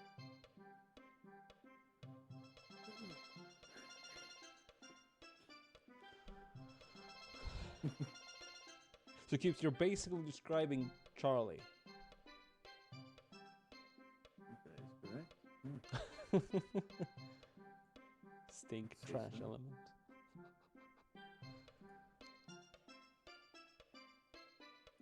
Moo Yeti? Yeti with others?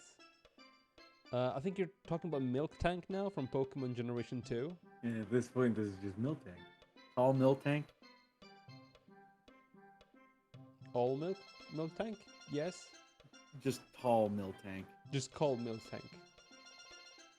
Yes. No, like think of mill tank, except instead of being like stout, mill tank's just very tall.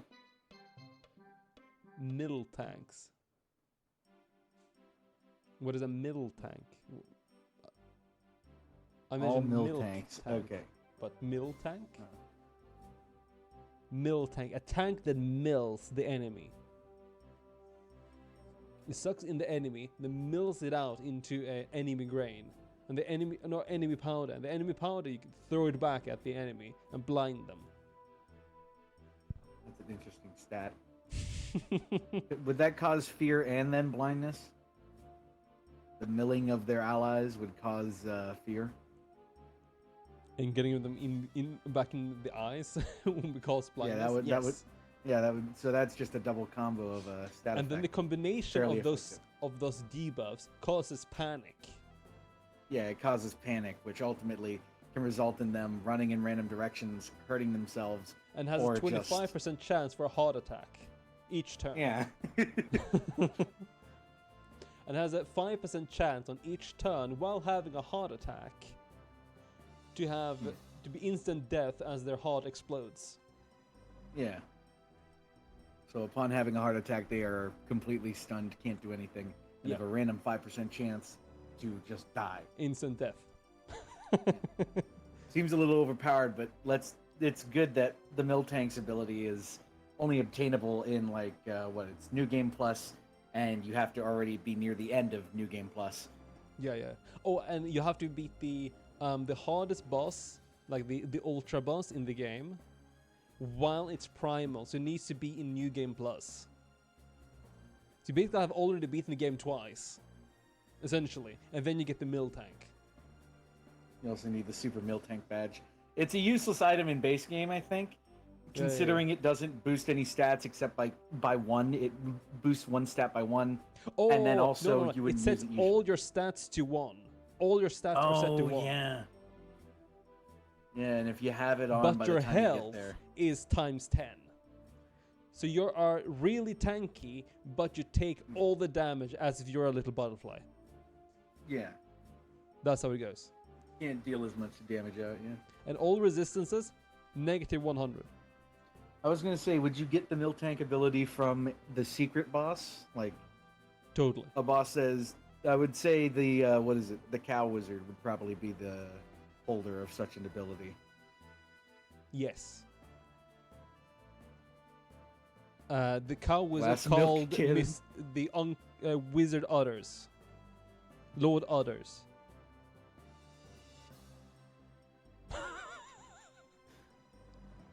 Others the wise.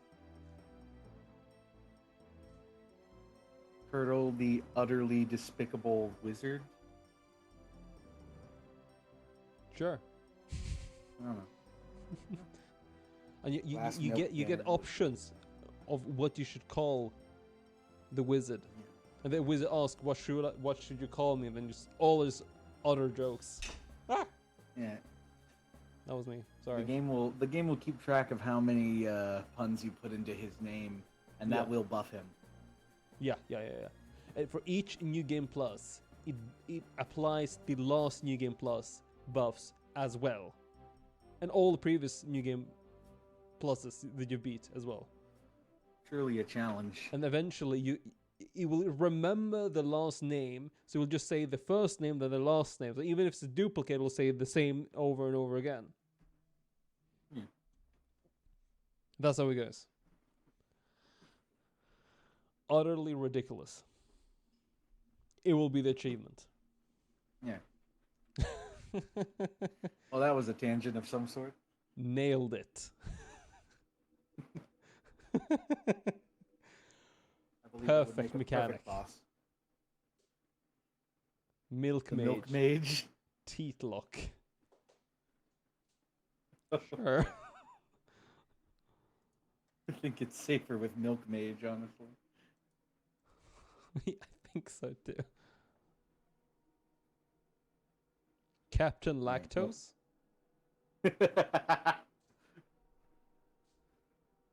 Captain Lactose.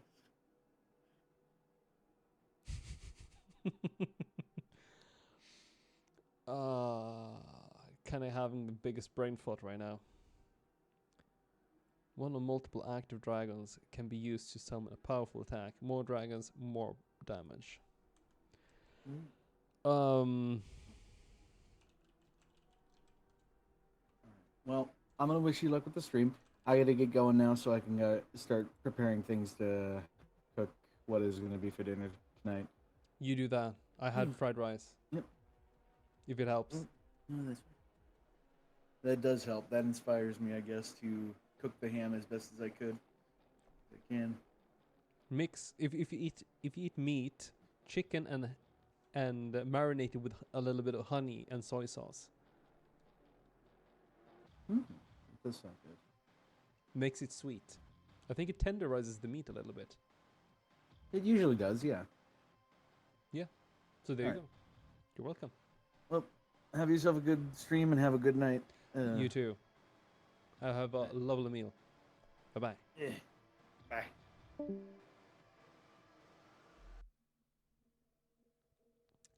Okay, where were we? More dragons, more damage.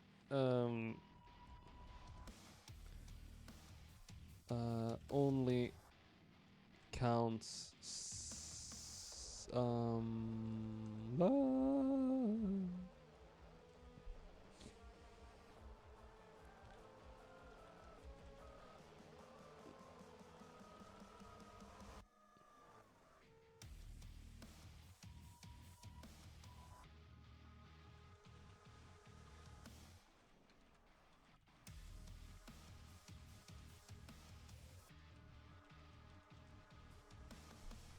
So right now it would be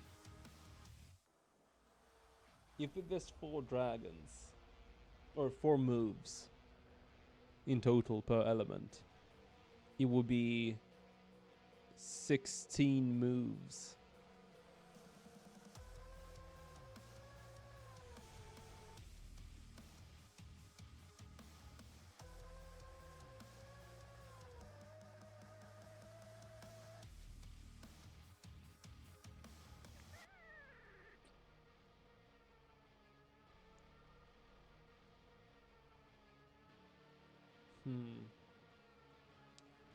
There are 1 combination moves too. I feel like that would then be if I would have the time for it and if I would really want to have these combination moves as well.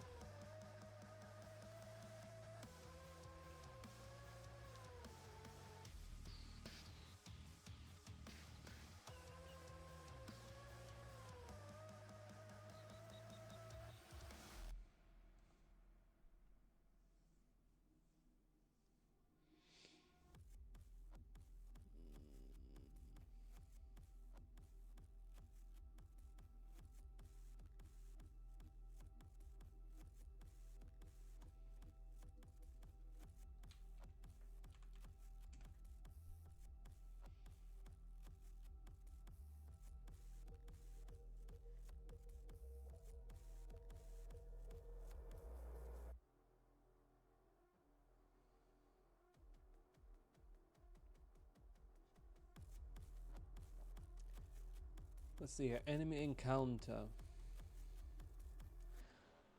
How would we get a good enemy encounter going on?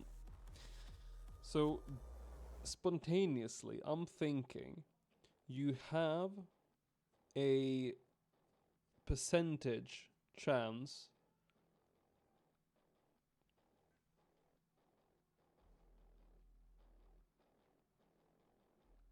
I think there's drunkards outside my window. Anyway, there's a percentage chance to encounter an enemy. Kind of low percentage from the beginning. And for each step you take, the percentage will increase until it's guaranteed.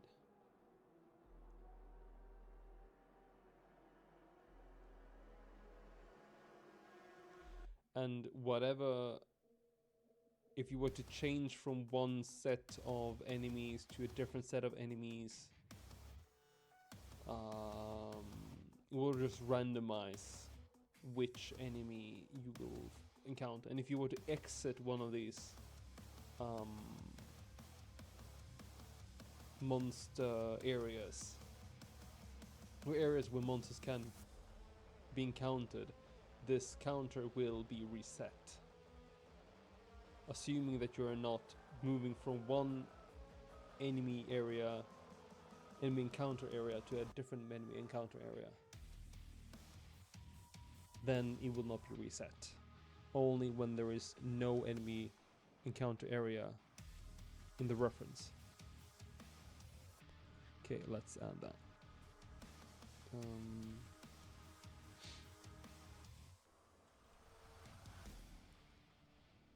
Encounter area.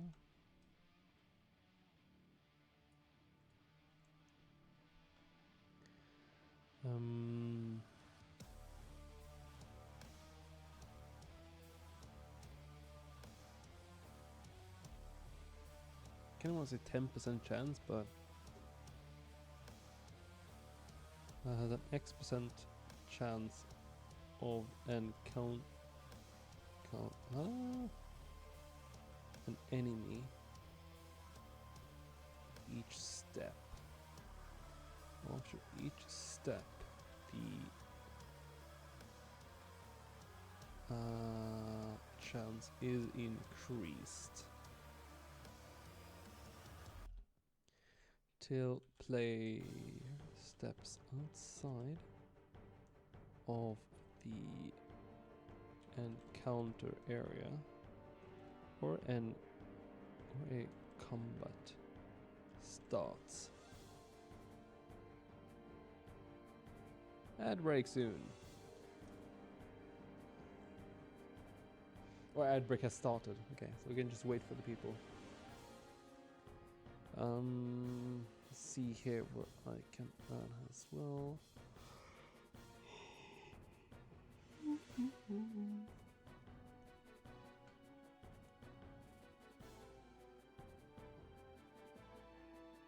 Okay, there we go. Everyone, welcome back. Welcome back. So we are going to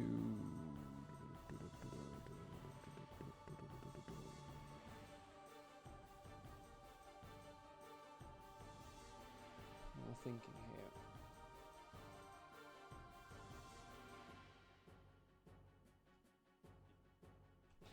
Change the chance.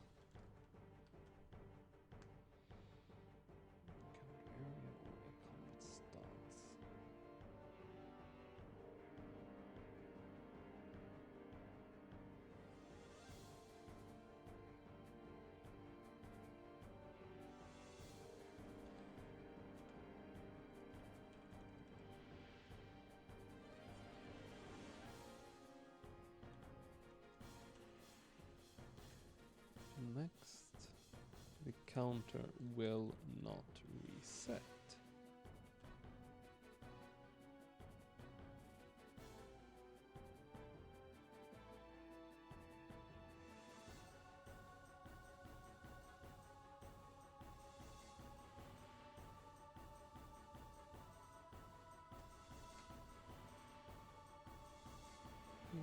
Counter.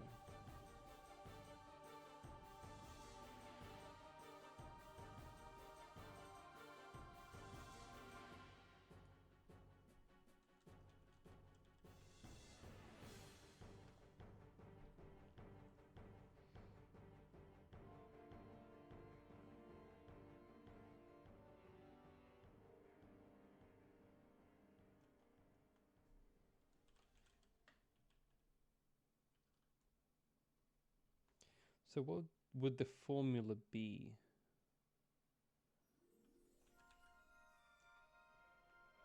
So let's say it's a 15% chance to encounter an enemy.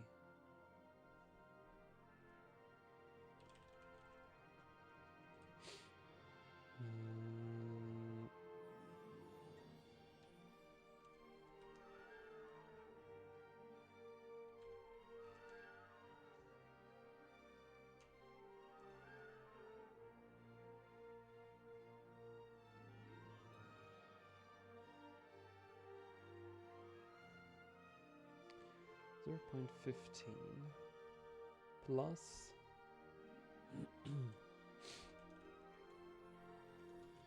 counter.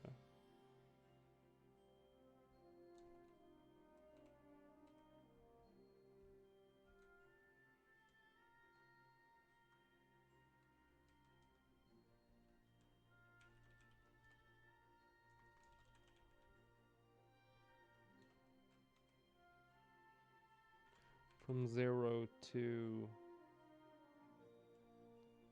1 is greater than... No, is less or equals to.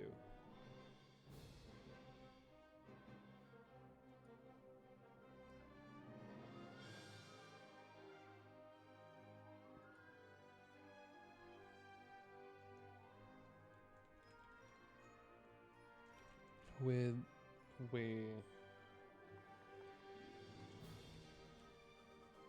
is the one?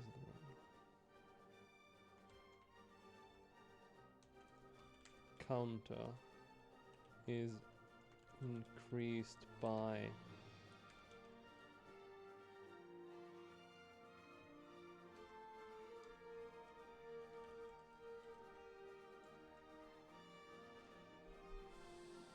so that means after 10 steps your encounter rate will be 25%.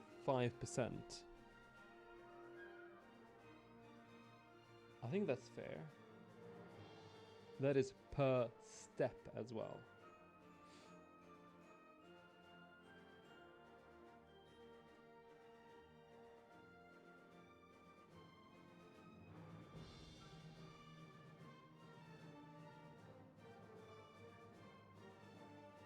Might need to lower the encounter rate as well.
Encounter chance is not calculated when interacting with anything.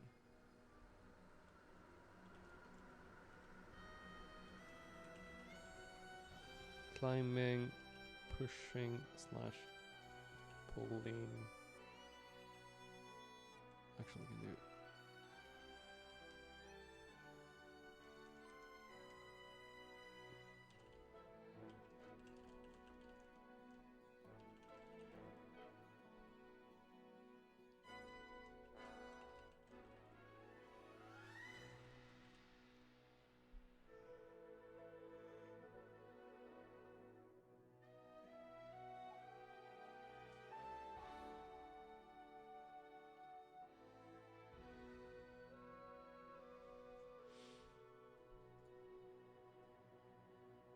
Mm-hmm.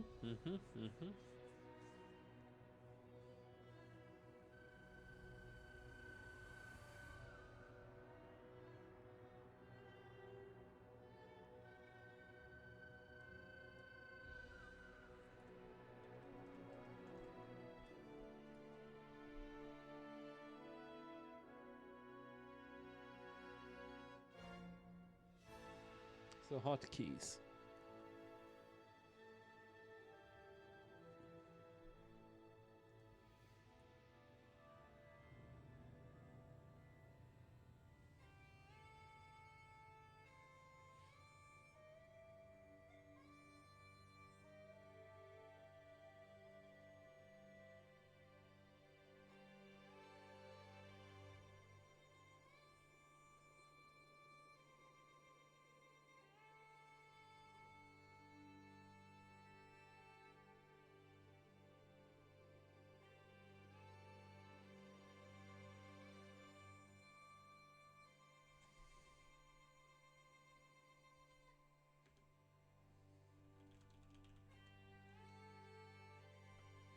Let's start with navigation. Hotkeys. Let's change this to key binding.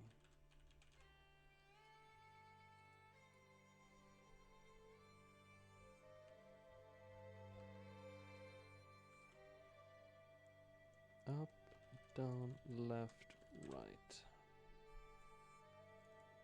Let's do the most basic ones first. Keyboard is W.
Will be E. Oh no, that would be D. Joystick X direction plus.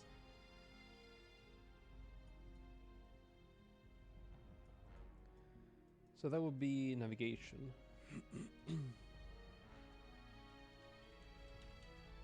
Interaction.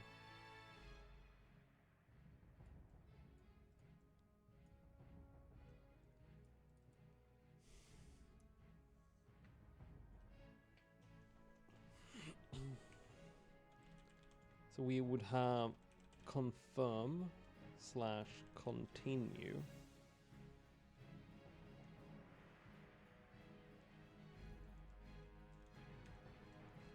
Interact.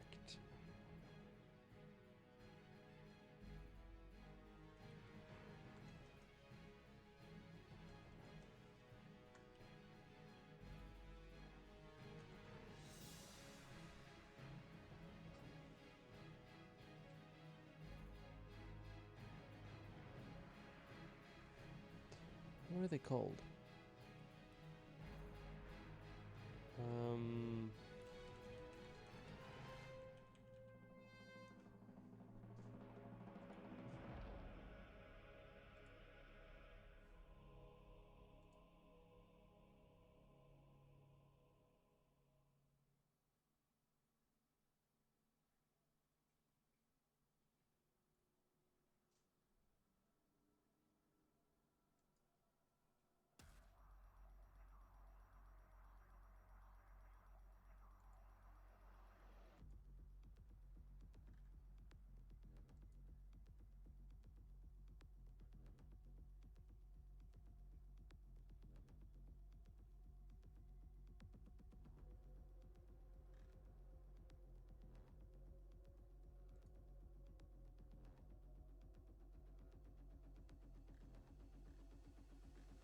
I'm trying to see what they're called.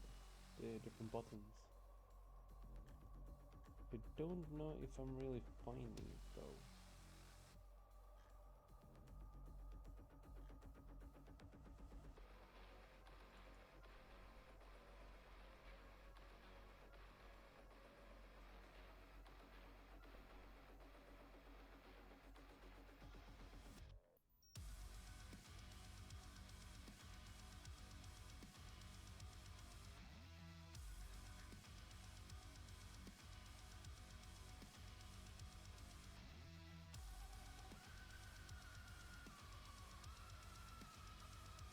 Ah, face button.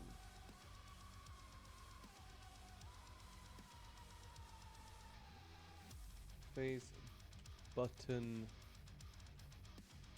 bottom.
I wonder.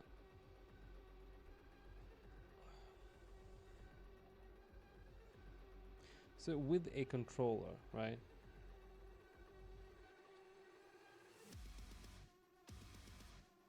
What buttons can you not remap? Because remember on the Xbox, I think the left one, you are not able to remap it in game because it has its own functionality. Maybe the right one you should be able to use.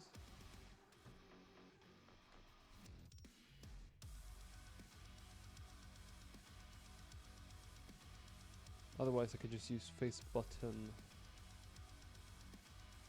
top.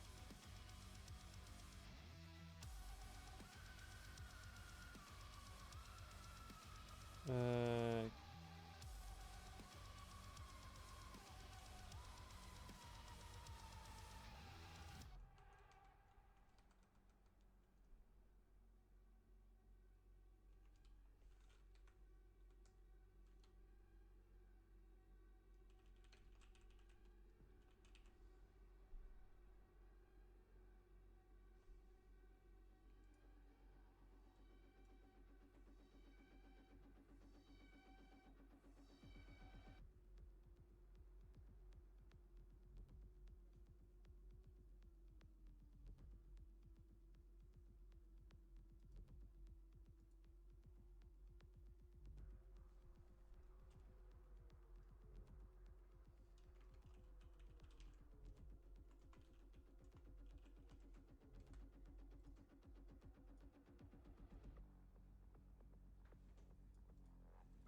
is it just called right button? I feel like it's right shoulder.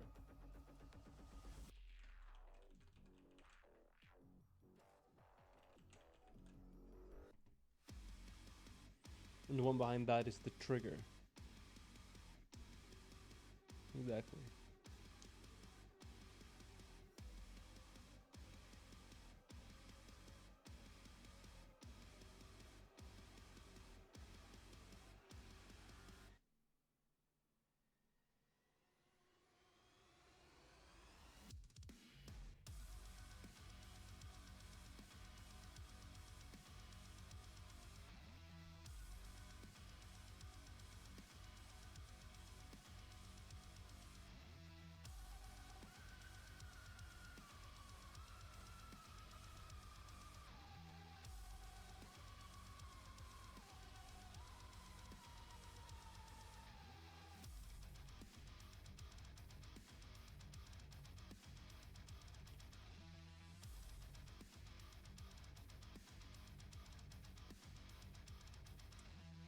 I can hear the seagulls returning.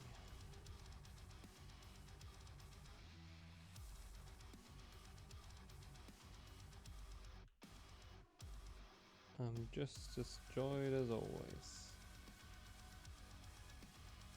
Controller 2. Be direction pad down.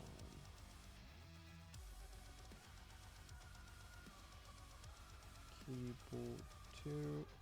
This will be arrow left.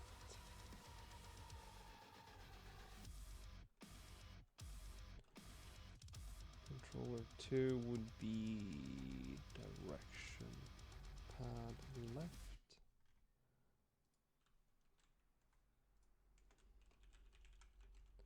Keyboard 2 would be arrow right.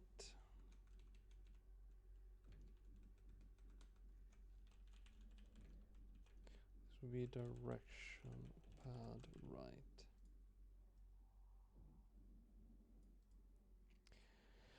Okay.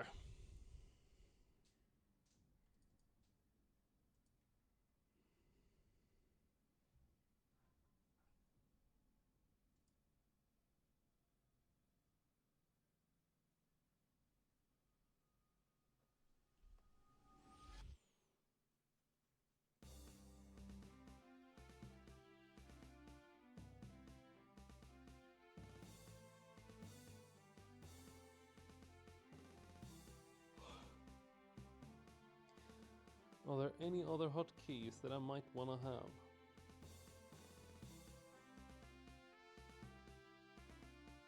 Or key bindings?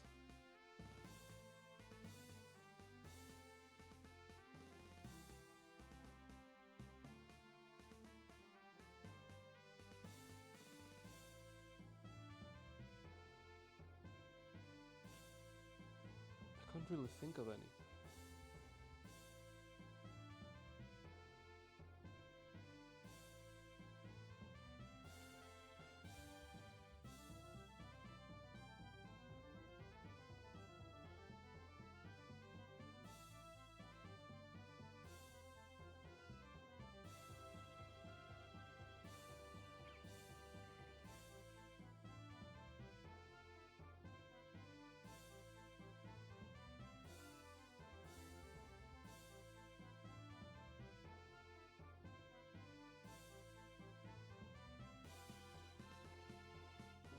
Is there anything that I might ever want to have? I don't really think so. I think that's all key bindings I might need. Oh wait.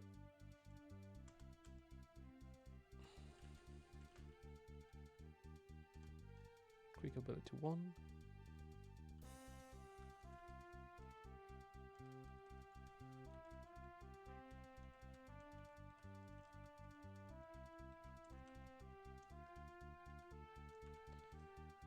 Here we go.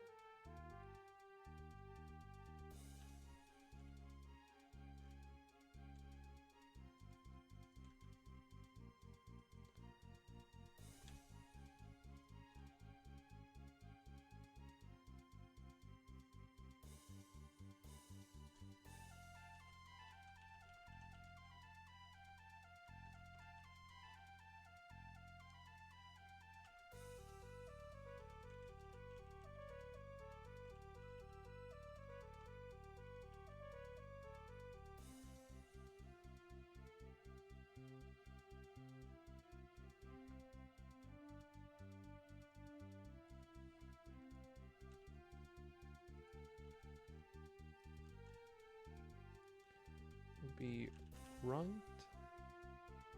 left, up. This would be 2, 3, and 4.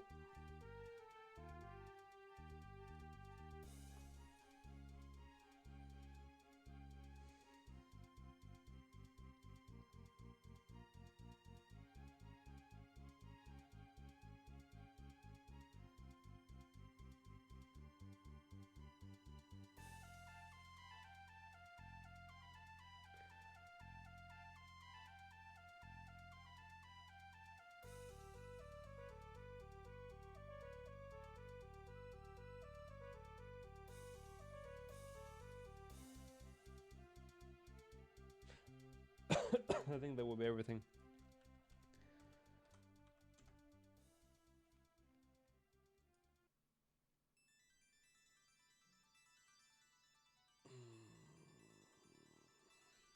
Ah, Toasty, you're back.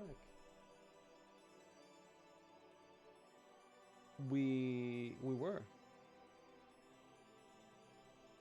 Can really think of any other key bindings that I might need or want.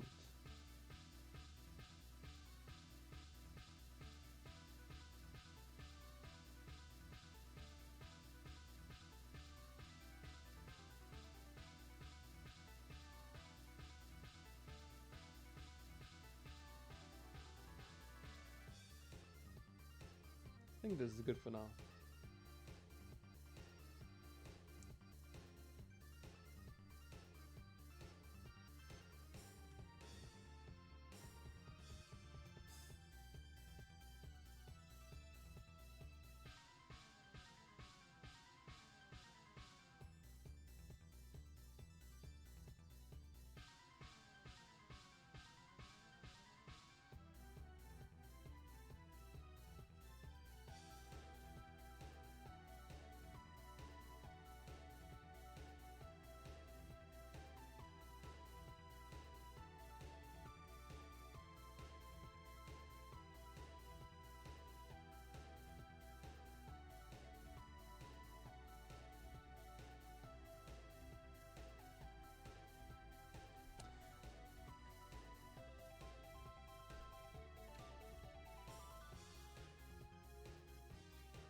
I have a real quick one here.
I think this will be good for now.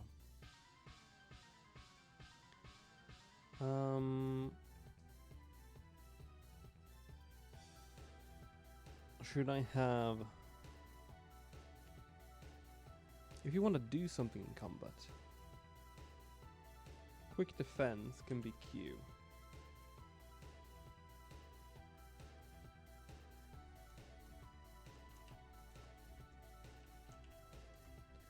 And what if we have special action during combat, such as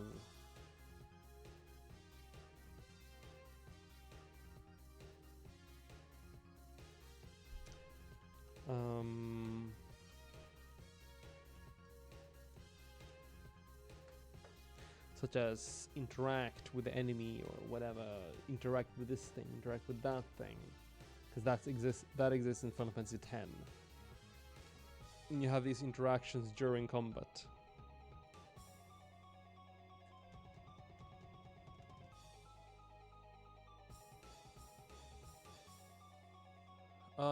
That will be open menu.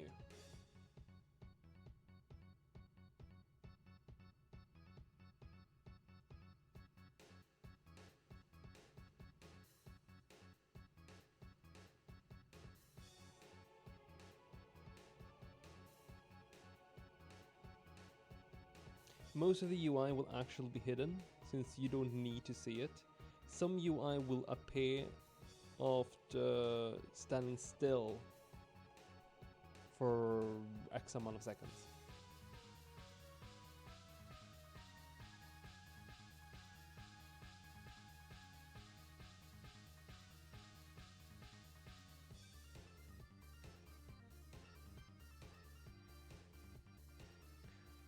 So if you were to forget what kind of key bindings you have for your quick abilities, it will show up after a couple of seconds saying, this icon, this button, this icon, this button, this icon, this button, and so on.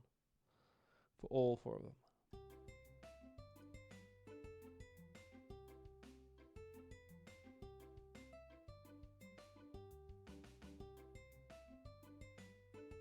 Reminds me,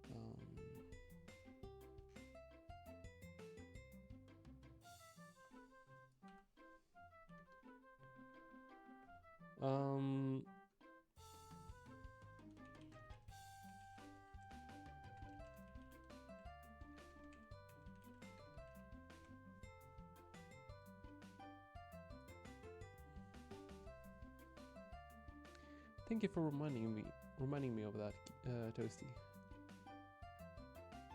The interaction. Kind of want to go for dialogue system interaction. I don't really know. I can write on that one just yet.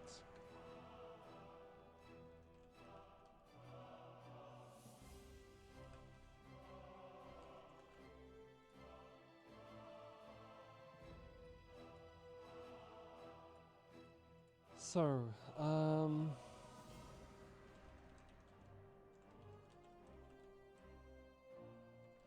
bu- bu- bu- bu- bu- bu- bu-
no, it will be called continue.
I'm thinking if I should call it dialogue branch, but dialogue node? Or in the dialogue?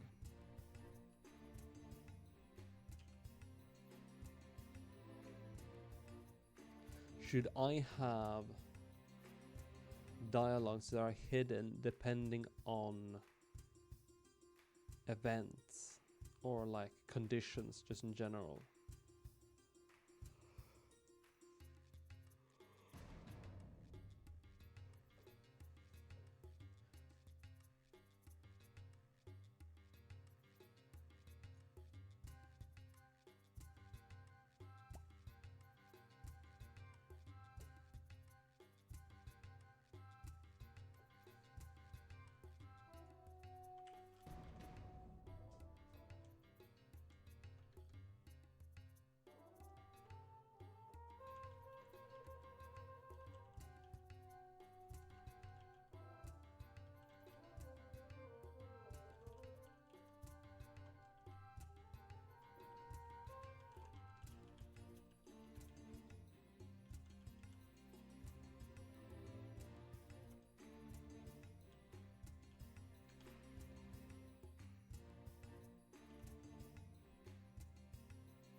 I don't really know if I'll need any more settings than just the speed of which it appears.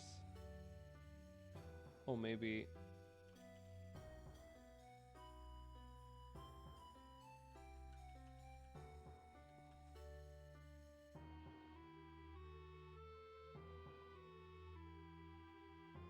Oh! Chat, what do you think about the text is doing something? Like, once it has appeared, it will like wobble or something or shake.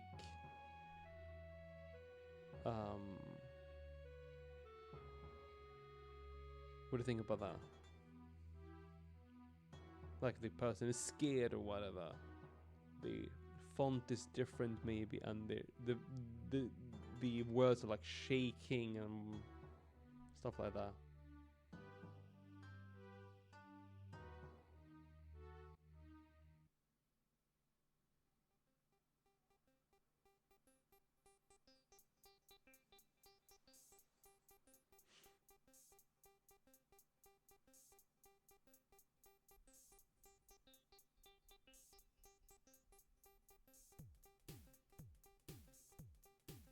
I think that could work.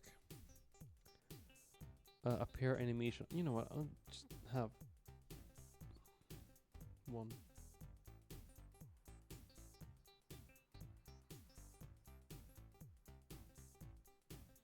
I think so too.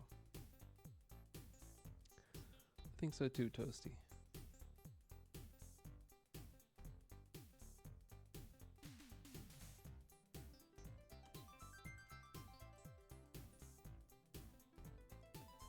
Um,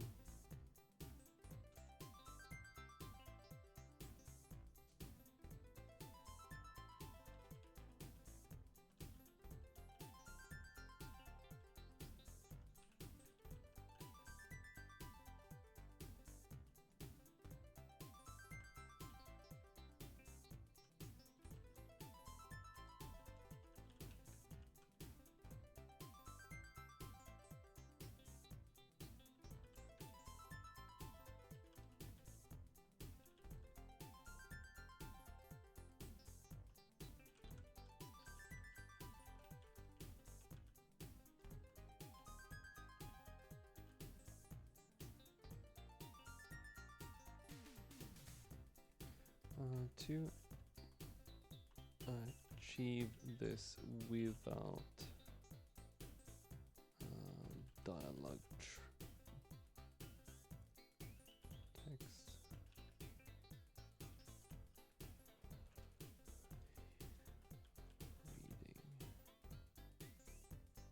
Reading as text appears. Spawn all words onto the screen. Hidden. All letters and characters are their own UI element.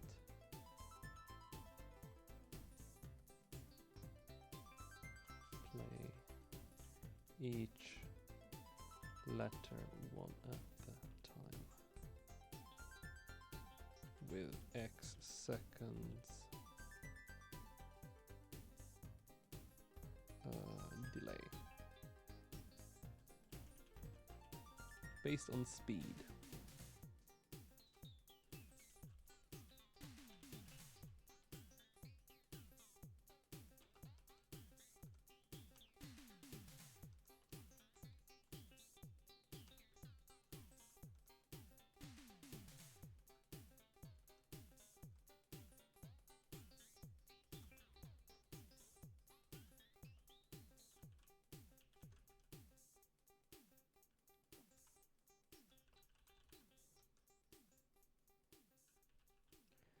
Well, text is appearing.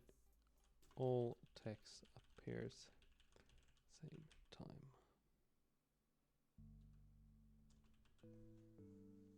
To speed up the dialogue a bit.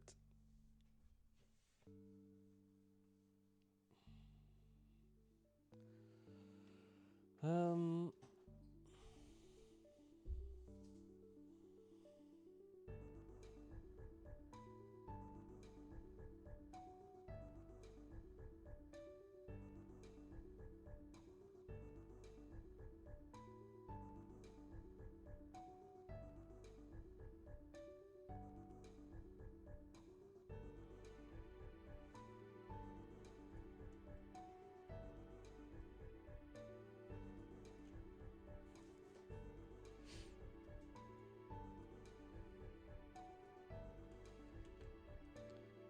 post text appear effect.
As bouncing, shaking,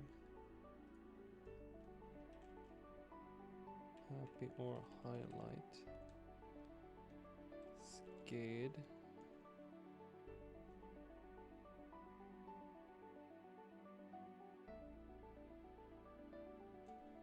um,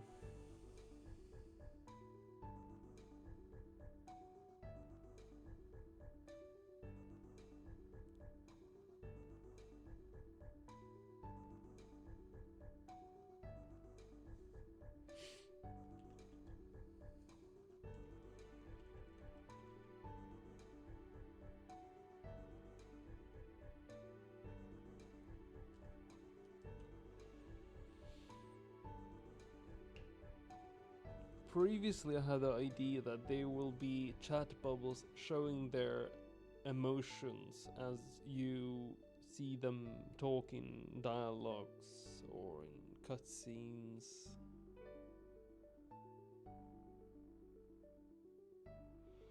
Should I have that?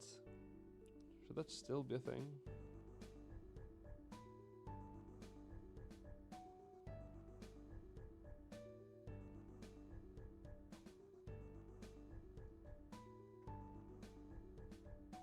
So the reason why I'm wondering if that should be a thing still in the game is because, well, one simple reason really. I'm going to have 3D camera angles. The chat bubbles will just have an icon. Just have like a water droplet, or like exclamation marks, question mark, things like that. Just showing their emotion with a simple emoji, basically. The reason why I'm asking this is because on cutscenes, the camera will not be fixed in one position. It will most likely move around, move towards a character's face or whatever. So the question is, should I just show the emotion with the animation? Or should I enhance it?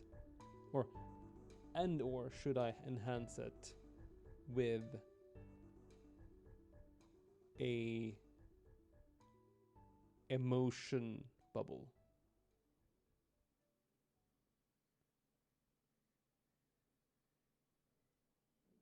Would that fit the game?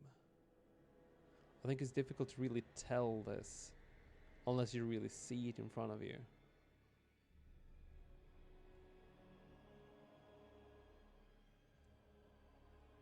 In a serious situation, would you want to see emoji bubbles appear over people's heads?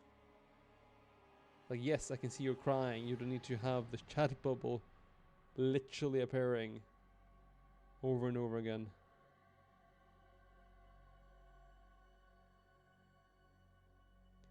They would feel nostalgic. They would. For sure. The reason why I'm having this as an option at all, like consideration at all, is because in Golden Sun they use this quite a lot. But they use that in between the text dialogues. So a chat bubble will not appear when a text is on the screen.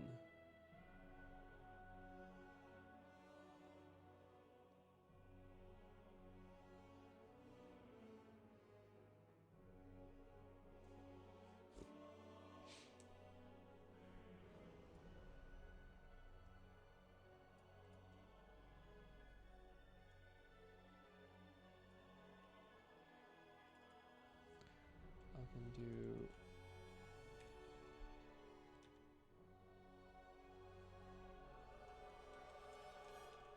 start is /b, end is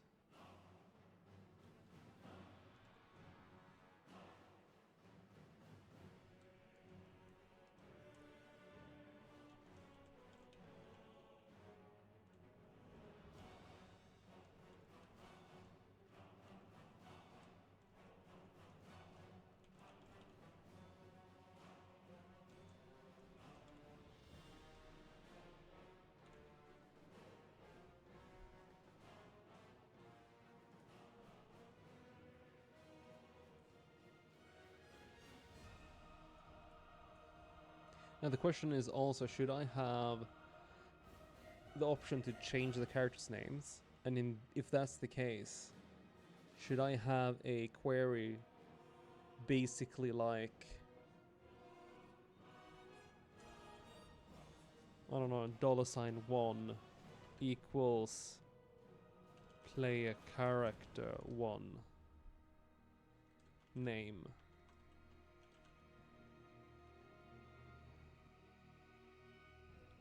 I think that would make sense.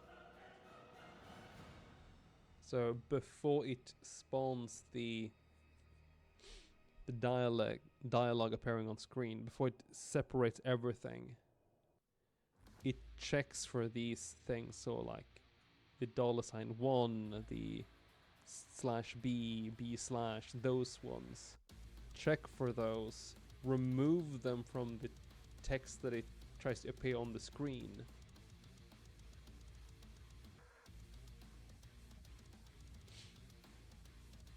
But it knows like which word would that apply for.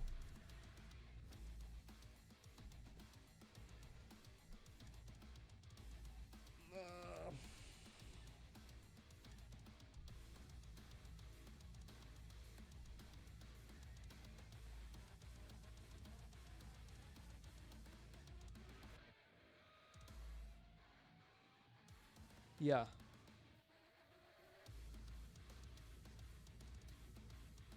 You know what? I'm gonna add it anyway. I feel like I might as well, right?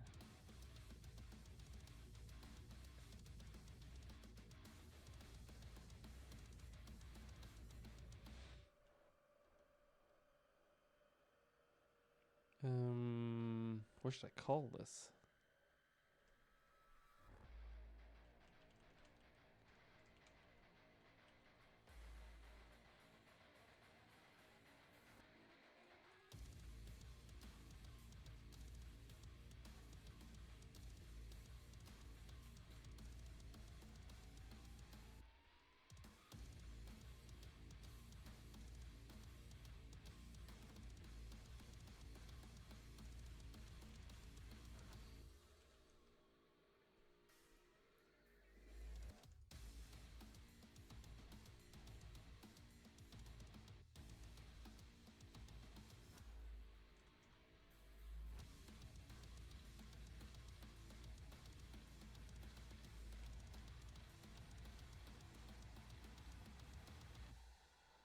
I can change the characters' names.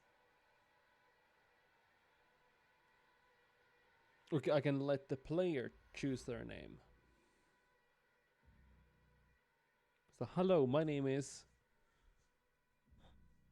Screen to write their name. My name is blah blah blah. My name is Murloc the Burlock.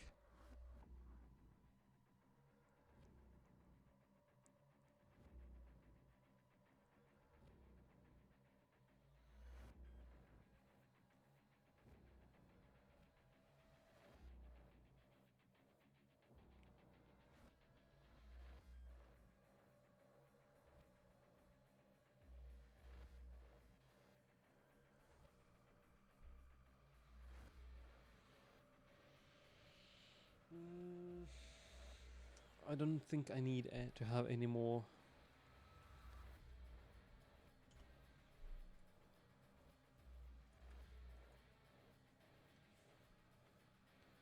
Let's do Ben a.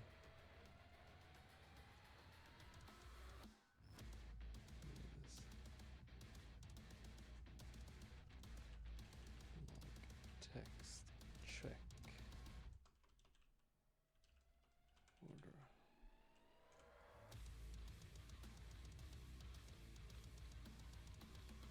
On each new dialog text entry. Things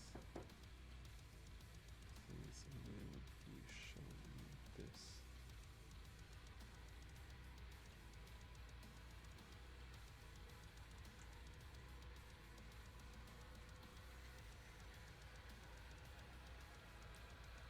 One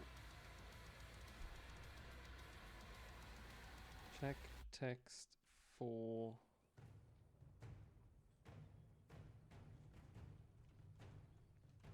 post text effect text for name queries.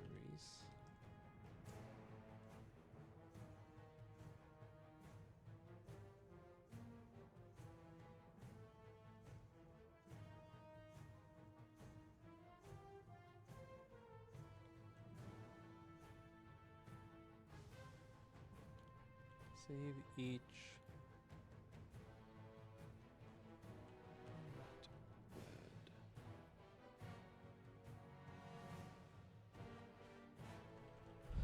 Without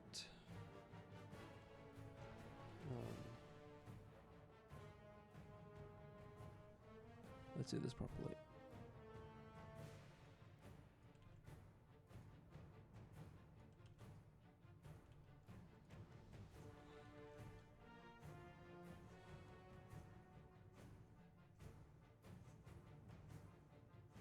Save each separate word without as it's supposed to be displayed on screen. Save which word has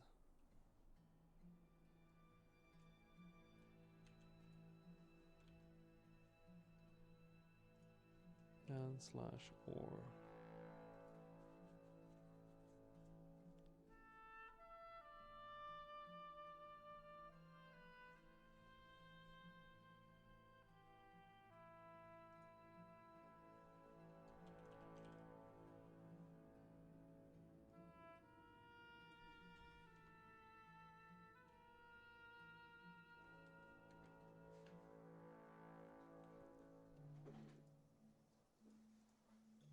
Oh, right.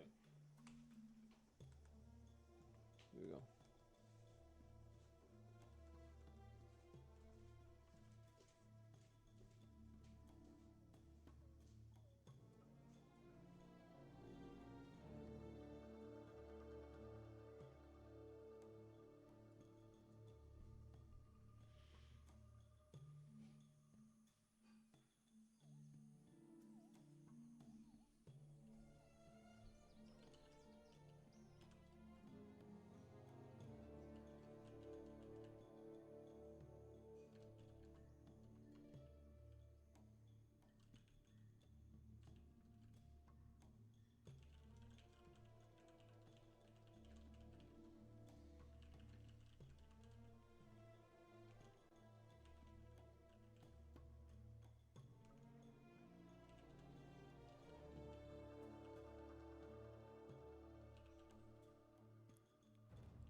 Zone UI widget and send that reference to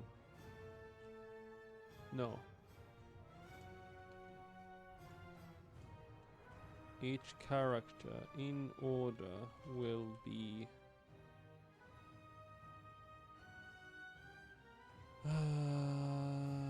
each character reference in order will be saved in the dialogue widget. Display letters on the screen in order.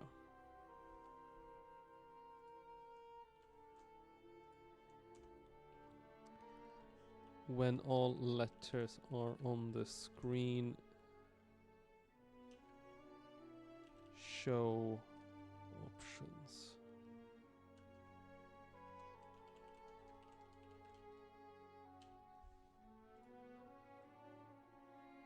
Here we go. Easy as pie. All right, everyone. All right, ad breaks. Hello, everyone. Welcome back. So, basically, we just finished the dialogue text check order. So, I think this will be it for now, for today's stream. Thank you everyone so much for watching. Thank you everyone so much for joining in. Yeah, if you haven't followed already, please consider doing that. If you want to support my stream, feel free to consider a subscription. I'm gonna try to stream every week, at least once a week, and we'll see what happens from there, where we go from there. In the future, maybe we'll be streaming more often if we have more reasons to. Wink. Alright everyone, thank you so much for watching. Do we have anyone to raid? Do we? We have one person. You know, we're gonna raid him. So we're gonna do yoink, yoink.